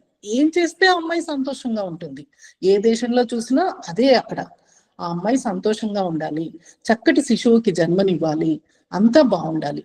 అంతా కోరేది సమస్త జనులు కోరేది రాబోయే తరాలు బాగుండాలని. సో ఎవరికి వీలైన రీతిలో వాళ్ళు చేస్తున్నారు. సో వెనకాల శాస్త్రము అన్ని పట్టింపు కరెక్ట్ గా ఉన్న వాళ్ళు ఒక పద్ధతి చేస్తే, వాళ్ళు ఇంకొక పద్ధతి చేస్తున్నారు.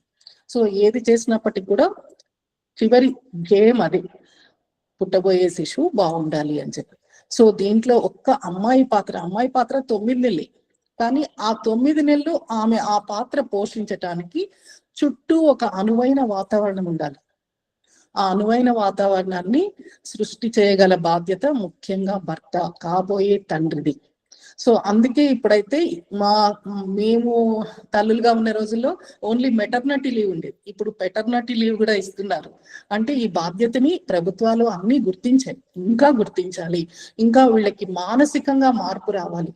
అరే ఈ అమ్మాయి ఏం కావాలి, నేను ఏం చెయ్యాలి అనే ఒక ఆలోచన ప్రతి పురుషుడిలో, అంటే తండ్రి కాబోయే ప్రతి పురుషుడిలో కూడా మొదలవ్వాలి.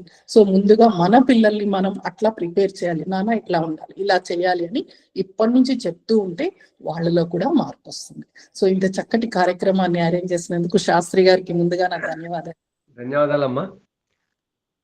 పిల్లల్ని కనడం జాయింట్ వెంచర్ అనేది బాగా చెప్పాలి, మెయిన్ గా అది అది మీరు ఇప్పుడు చెప్పిన దాంట్లో ఒక్క ముక్క అండి యాడ్ చేయాలనుకుంటున్నాను. ఫస్ట్ అయితే ఆ అమ్మాయికి ప్రెగ్నెన్సీ అనేది ఏమి రోగం కాదనేది చెప్పాలి మనం. అదొక రోగం కాదు, అదేమి జబ్బు కాదు, అది నేచురల్ అని చెప్పాలి. ప్రెగ్నెన్సీ వచ్చింది అంటే డాక్టర్లు అక్కర్లేదు అని చెప్పాలి. అది ఎంజాయ్ గా నేచురల్ గా ఎంజాయ్ చేస్తూ ఉండాలని చెప్పాలి. పోయినాయి కాబట్టి సమస్యలన్నీ వచ్చి పడ్డాయి. ఓకే, అనిత అని చెప్తున్నారు, ఏంటమ్మా ఏమైనా చెప్తారా?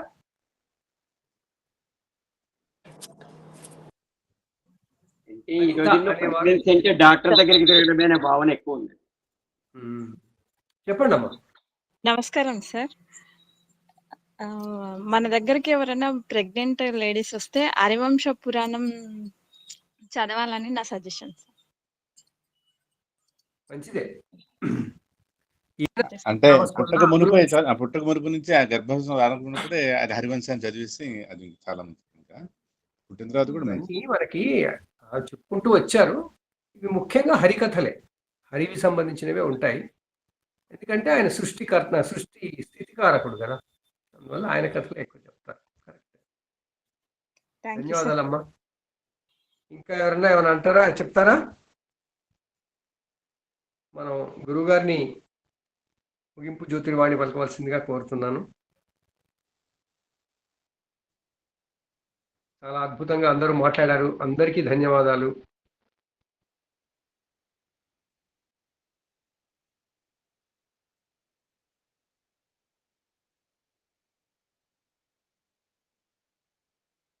మీరు మెసేజ్లు ఇంత పొడుగు పెద్ద మెసేజ్ రాస్తే చదివే లోపల పోతున్నాయి. అందుకోసం మీరు గ్రూప్ లో పెట్టండి మెసేజ్.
సార్ మ్యూట్ లో ఉన్నారు సార్. మ్యూట్ లో ఉన్నారు మీరు. మ్యూట్ చేసుకున్నా. గురుగారు ఉన్నారు కానీ మరి పక్కనే ఉన్నారో ఏమో, ఏదైనా పనిలో ఉన్నారేమో. సార్ సిఎస్ రావు గారు ఏవైనా 2 మాటలు చెప్పాలని ప్లీజ్. టైం అయిపోతుందమ్మా. ఏమీ లేదు, అందరూ బాగా చెప్పారు. ఇవాళ ఆ సబ్జెక్ట్ అంతా మాతృమూర్తులే శ్రీ మాతృదేవో భవ పొద్దునే పెట్టేశాను నేను. అయితే ఇప్పుడంతా మనకి ప్రీ నేటల్ కేర్ అనేది చాలా ఇంపార్టెంట్. పోస్ట్ నేటల్ కేర్ సరే అట్లాగా ఉంది. ఆ ప్రీ నేటల్ కోసమే ఇది అంతా చేసేది. దానికంటే ముందు మనం వివాహ పొంతనలోనే చెప్పాం, పొంతనలు ఉండాలి, నాడీ పొంతన, యోని పొంతన, ముఖ్యంగా వీటి కోసమే అన్నమాట. కాంజినెంటల్ డిసీజెస్ రాకుండా అటు పెటర్నల్ సైడ్ కానీ మెటర్నల్ సైడ్ కానీ ఎన్నో తరాల పైనుంచి కూడా కాంజినెంటల్ డిసీజ్ దిగుతాయి. కాంజినెంటల్ ఇమ్యూనిటీ డెవలప్ అవ్వాలి. కాంజినెంటల్ ఇమ్యూనిటీ డెవలప్ అవ్వడానికి ఇవాళ మెడికల్ కేర్ అంతా కూడా ప్రీనేటల్ కేర్ లో బాగా వచ్చేసాయి. అంటే పాతకాలం పద్ధతులు ఆయుర్వేదం మనకి అటు ఇటు కాకుండా ఉన్నాం, ఎల్లోపతి అటు ఇటు కాకుండా ఉన్నాం కనుక ఆ ప్రీనేటల్ కేర్ కాంజినెంటల్ ఇమ్యూనిటీ డెవలప్ చేసుకోవడమే ముఖ్య సందేశం. కనుక ఇది ఇక ఆడపిల్ల మగపిల్లాడు అంటే మగపిల్లాడు రజోగుణం అని, ఆడపిల్ల సత్వగుణం అని మనం అనుకుంటాం. ఇప్పుడు ఆడపిల్లలు రజోగుణంతో ఐపీఎస్ ఆఫీసర్లు ఉన్నారు, సైనికుల్లో కూడా ఉన్నారు. కనుక ఇప్పుడు ఆ గుణాలు కాదు మనకి, ఎవరు పుట్టినా ఒకటే ఈ కాలంలో అనుకోవాలి. మనకి ఇంకా టైం వేస్ట్ అవుతుంది. మన గురువు గారిని వినాలి. నేను కూడా కాంజినెంటల్ గురుగారు కాంజినెంటల్ ఇమ్యూనిటీ డెవలప్ అంటే దానికి ఎట్లాంటి డెవలప్ అది కూడా చాలా ఉంటుంది దానికి. అది హెల్త్ పాయింట్ చదవండి మీరు. నా ఆర్టీలే ఉంది ఒకటి నా వెబ్సైట్ లో, చదవండి. ఓకే రైట్, నమస్కారం. ఇప్పుడు సమయం లేదు, క్షమించాలి. అయ్యో దాని హెడ్లైన్స్ ఏమన్నా పేరు?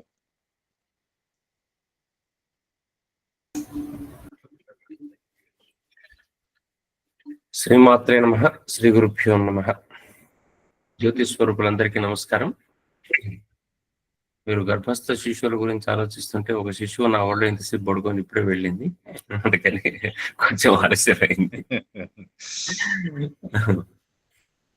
అయితే ఈ అంశాన్ని గురించి నిజానికి చాలా చక్కని వివరణ ఈరోజు ప్రతి ఒక్కరు కూడా ఇస్తున్నారు, ఈ కాలానికి అవసరం. అయితే విషయాన్ని ఇంకా కొంచెం దాన్ని ఎక్కువగా ఏమంటారు, దాన్ని కన్ఫ్యూజ్ గా మార్చకుండా కొన్ని గర్భ సంస్కార అనే పేరుతో మనం అందరం కలిసి ఒక నిర్ణయాలు తీసుకోవాల్సిన అవసరం ఉంది. చిన్నది ఏదైనా నోట్స్. సాధారణంగా సీమంతం మీద అవగాహన లేదు ఈ రోజుల లోపల. మా ఇంట్లో ఇదే వరుస, మేమేదో 8వ నెలలో చేస్తాం, 9వ నెలలో చేస్తాం, డెలివరీ ముందు చేస్తాం అన్నప్పుడు సీమంతానికి దానికి వ్యూ లేకుండా పోయింది రోజు. ఎందుకంటే 4వ నెల దాటి వేవిళ్ళు దాటి 5వ నెలకు వచ్చే సమయానికి సీమంత సంస్కారం కనుక చేసేటట్టయితే ఆ రోజున చేసిన విధానం ఏమిటంటే, ఒకవైపు వైదిక సంస్కారం, మరొక వైపు అలంకార సంస్కారము, ఇవన్నీ కూడా చేసుకున్నప్పుడు ఏ రూపంలోనైతే చక్కగా అందంగా అలంకరించుకునే అమ్మాయి ఉందో ఆ రోజు నుంచి కూడా తనను తాను అంత గొప్పగా చూసుకోగలగాలి. ఎప్పటి వరకు, డెలివరీ వరకు కూడా తనలో ఆత్మవిశ్వాసం ఉండాలి, తనలో ఒక సంతోషం ఉండాలి, తనలో ఒక తృప్తి ఉండాలి. అందుకని ఆ స్థితికి అప్పటి నుంచి కనుక ఆ 3-4 నెలల పాటు ఉండేటట్టయితే ఆ సీమంత సంస్కారానికి విలువ వస్తుంది. అందుకని అప్పటిదాకా ఆ విధంగా ఉండాలి అని చెప్పేసి మన వాళ్ళు ప్రత్యేకంగా సూచన చేస్తే, దానికి ఏదో లెక్కలు పెట్టి చీర ఎంత ఉంది, నాకు ఆ రోజు ఇది పెట్టలేదు అని చెప్పేసి లెక్కలు పెట్టేటువంటి పరిస్థితిలోకి వచ్చేసాను. దయచేసి పెద్దలు చిన్నలకు తెలుసుకోవాలి. అంతేకాదు గర్భిణి ధర్మాలు, గర్భిణి పతి ధర్మాలు అని చెప్పేసి కూడా ధర్మశాస్త్రం చెప్తుంది. భర్త పక్కన ఉండాలి, ప్రతి విషయాన్ని చూసుకోవాలి, అన్ని వ్యవహారాల్లో ఇబ్బందులు పెట్టకుండా చూడాలి. ఎందుకంటే మనస్సు మీద ఒత్తిడి కలిగి ఆ అమ్మాయి అయ్యో నాకు ఇది లేదే అని చెప్పేసి 4 సార్లు అనుకున్నదంటే లేనివాడు పుడతాడు. అది ఏది లేదనుకుంటున్నారో అది లేనివాడు పుడతాడు. పుట్టేటటువంటి శిశువుకు చాలా జాగ్రత్తగా చూసుకోవాల్సినటువంటి భావన ఉంటుంది మనకు. అందుకని ఆ లేనివాడు పుట్టేటటువంటి విధానం కన్నా ఉన్నవాడిని పుట్టేటటువంటి విధానంగా చూసుకోవడం అనేది మనం తయారు చేయడానికి ఇప్పుడు మనం చెప్పినటువంటి ఈ మార్గాలన్నీ కూడా వినటం, దైవ మార్గాన్ని వినాలి. అదిగాక ఏదైనా చక్కని పాటలు, మంచి మ్యూజిక్, ఇటువంటితో పాటు కేవలం ఏదో మంత్రాలు వినేస్తున్నాం పని అయిపోతుంది అని కాదు, మీకు అర్థమైనవి ఏముంటే అవి వినండి. దాని మనసు లోపల ఆనందం కలగాలి వింటుంటే, భయం కలగకూడదు ఎట్టి పరిస్థితుల లోపల. ఇటువంటి భావన నిరంతరము ఏర్పరచుకుంటే తప్ప ఇది సాధ్యం కాదు. అందుకని భర్త ఉన్నాడు అనుకోండి, పక్కన కోపం వస్తుంది ఎప్పుడైనా 2 మాటలు అంటానికి మనకు పక్కనే ఉంటాడు, అంటే చికాకు ఉండే అవకాశాలు ఉంటాయి. కాబట్టి దైవ స్థానాలకు కూడా కొంతమంది చెప్తున్నారు మమ్మల్ని వెళ్ళనీయట్లేరు, వద్దంటున్నారు అని చెప్పేసి. ఎవరైనా కొంతమంది అమ్మాయిలకు ఏదో చిన్న ఇబ్బందులు ఉంటాయి, అటువంటి వాళ్ళకు మాత్రమే దేవాలయాల్లో అపరిశుద్ధంగా వెళ్ళకండి అని చెప్తారు. కానమ్మా ఇటువంటి విషయాల్లో తప్పనిసరిగా రేపు డెలివరీ అన్నప్పుడు కూడా ఇవాళ మనం ఖచ్చితంగా దేవాలయానికి వెళ్ళగలిగిన వాళ్ళు వెళ్ళి దైవ దర్శనము, నమస్కారం చేయటం, దూరంగా ఒక పైన ఎత్తుగా కూర్చోవటం, మనస్సు నిండా దైవాన్ని నింపుకొని ఉండటం, ఆలోచనలన్నీ కూడా ఒక అయస్కాంత క్షేత్రం దగ్గర తాను కూర్చోవటం అనేటటువంటిది ఒక ధర్మంగా మనం భావించాలి తప్ప దాని నుంచి దూరంగా ఇది కాదు ఇది ఓను అని చెప్పేసి భయపెట్టేసి అమ్మాయిని ఇబ్బంది పెట్టకూడదు. ఆ విధంగా చూసుకోవాలి. తన లోపల ఉండేటటువంటి శిశువు యొక్క మార్పును చూపించుకోవటం కోసం ఏదో తల్లికి చెప్పింది అనుకోండి, ఏదో పిల్లవాడు తంతున్నాడు అనిపించేటప్పుడు ఆ ఆనందాన్ని పట్టుకుంటుంది.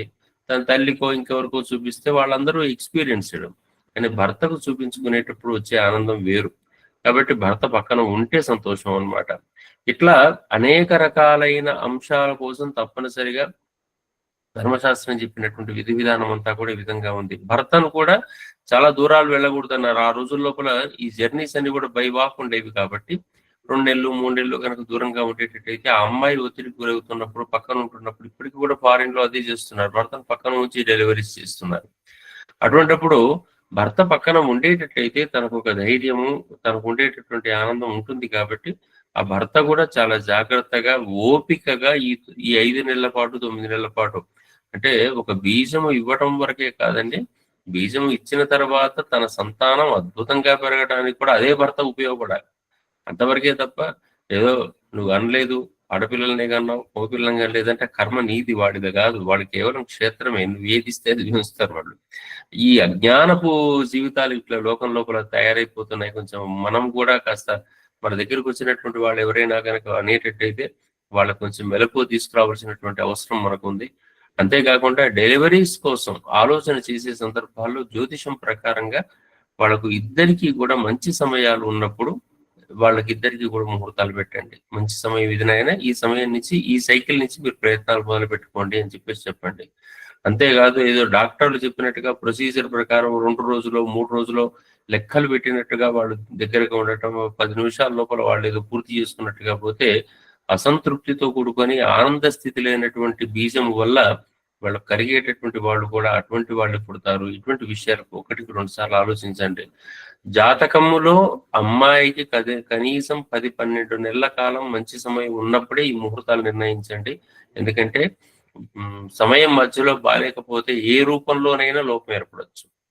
ముందు రాజలక్ష్మి గారు చెప్పినట్టున్నారు, నాకు కూడా ఒక ఇంపార్టెంట్ పర్సన్స్ సంబంధించిన విషయం తెలుసు. ఉదయం చక్కనైనటువంటి సీమంతం జరిగితే ఆ రాత్రికే గర్భపాతం జరిగింది 5వ నెల లోపల. చాలా పెద్ద గందరగోళాలు అయినాయి దాని వెనక. ఇటువంటి ఇబ్బందులు మనం పెట్టుకోవడం అంటే దాని వెనక ఉండేటటువంటి పరమతత్వాన్ని అర్థం చేసుకోవడం మానేసాం. ఫంక్షన్ తీసుకోకూడదని చెప్పడం కాదు, ఇక్కడ ఆనందం కలిగే పనులతో పాటు దైవకృతమైనటువంటి పనులు చేయమని చెప్పాలి. అమ్మాయిలకు కూడా ఖచ్చితంగా మనం చెప్పాల్సిన మాట, మాతృత్వం అనేది మనకు తెలిసినటువంటిది శ్రీమాత ద్వారానే. మాత అంటే ఆమెనే, మొట్టమొదటి మాత, ఈ ప్రకృతిని సంబంధించిన మాత. కాబట్టి ఏమాత్రం అవకాశం ఉన్నా ఏ క్షణం వదలకుండా శ్రీమాత్రే నమః అనుకుంటూ ఉండమని చెప్పాలి. లేకుంటే లెక్క పెట్టమని చెప్పాలి. ఇన్ని వేలు ఇన్ని నెలల్లో చేయాలి అంటే అదొక కార్యక్రమం లాగానైనా పెట్టుకుంటారు వాళ్ళు. అటువంటి కార్యక్రమాన్ని నిర్వహించుకునేటట్టయితే ఇటువంటివి కొన్ని ఏర్పాటు చేసి గర్భ సంస్కారాలు మనం ఏర్పాటు చేసుకుంటే ఆధునిక కాలానికి తగ్గట్టుగా ఇప్పటి స్త్రీలకు ఈజీగా ఉండేటట్టుగా, తృప్తిగా ఉండేటట్టుగా, నిర్వహణకు అనుకూలంగా ఉండేటట్టుగా చిన్న ప్రొసీజర్ తయారు చేసేసి మనం అందరికీ అందించేటట్టయితే నిజంగా ఈ కాలంలో పాటించడానికి చాలా మంది కూడా సిద్ధంగా ఉన్నారు. మనం దాన్ని వివరణ ఇచ్చి మనం కనుక చేసేటట్టయితే ఆ మార్గంలో వెళ్తారు. ఈ సమావేశాలు దానికి ఉపయోగపడేటట్టుగా ఉండాలి. గురువు గారు ఇచ్చిన టాపిక్ చాలా గొప్పది. ఇవన్నీ వినియోగపడాలని చెప్పేసి మరీ కోరుకుంటూ ఈ రోజు చాలా చక్కని ఉపన్యాసాలు ఇచ్చారు. ప్రతి వాళ్ళు కూడా నాలెడ్జిబుల్ అంశాలు చెప్పారు. వాళ్ళందరికీ కూడా ప్రత్యేకంగా జ్యోతిర్వాణి తరఫు నుంచి ధన్యవాదాలు, నమస్కారాలు, స్వస్తి, సెలవు. నమస్కారం గురుగారు. ధన్యవాదాలు. ధన్యవాదాలు. ధన్యవాదాలు.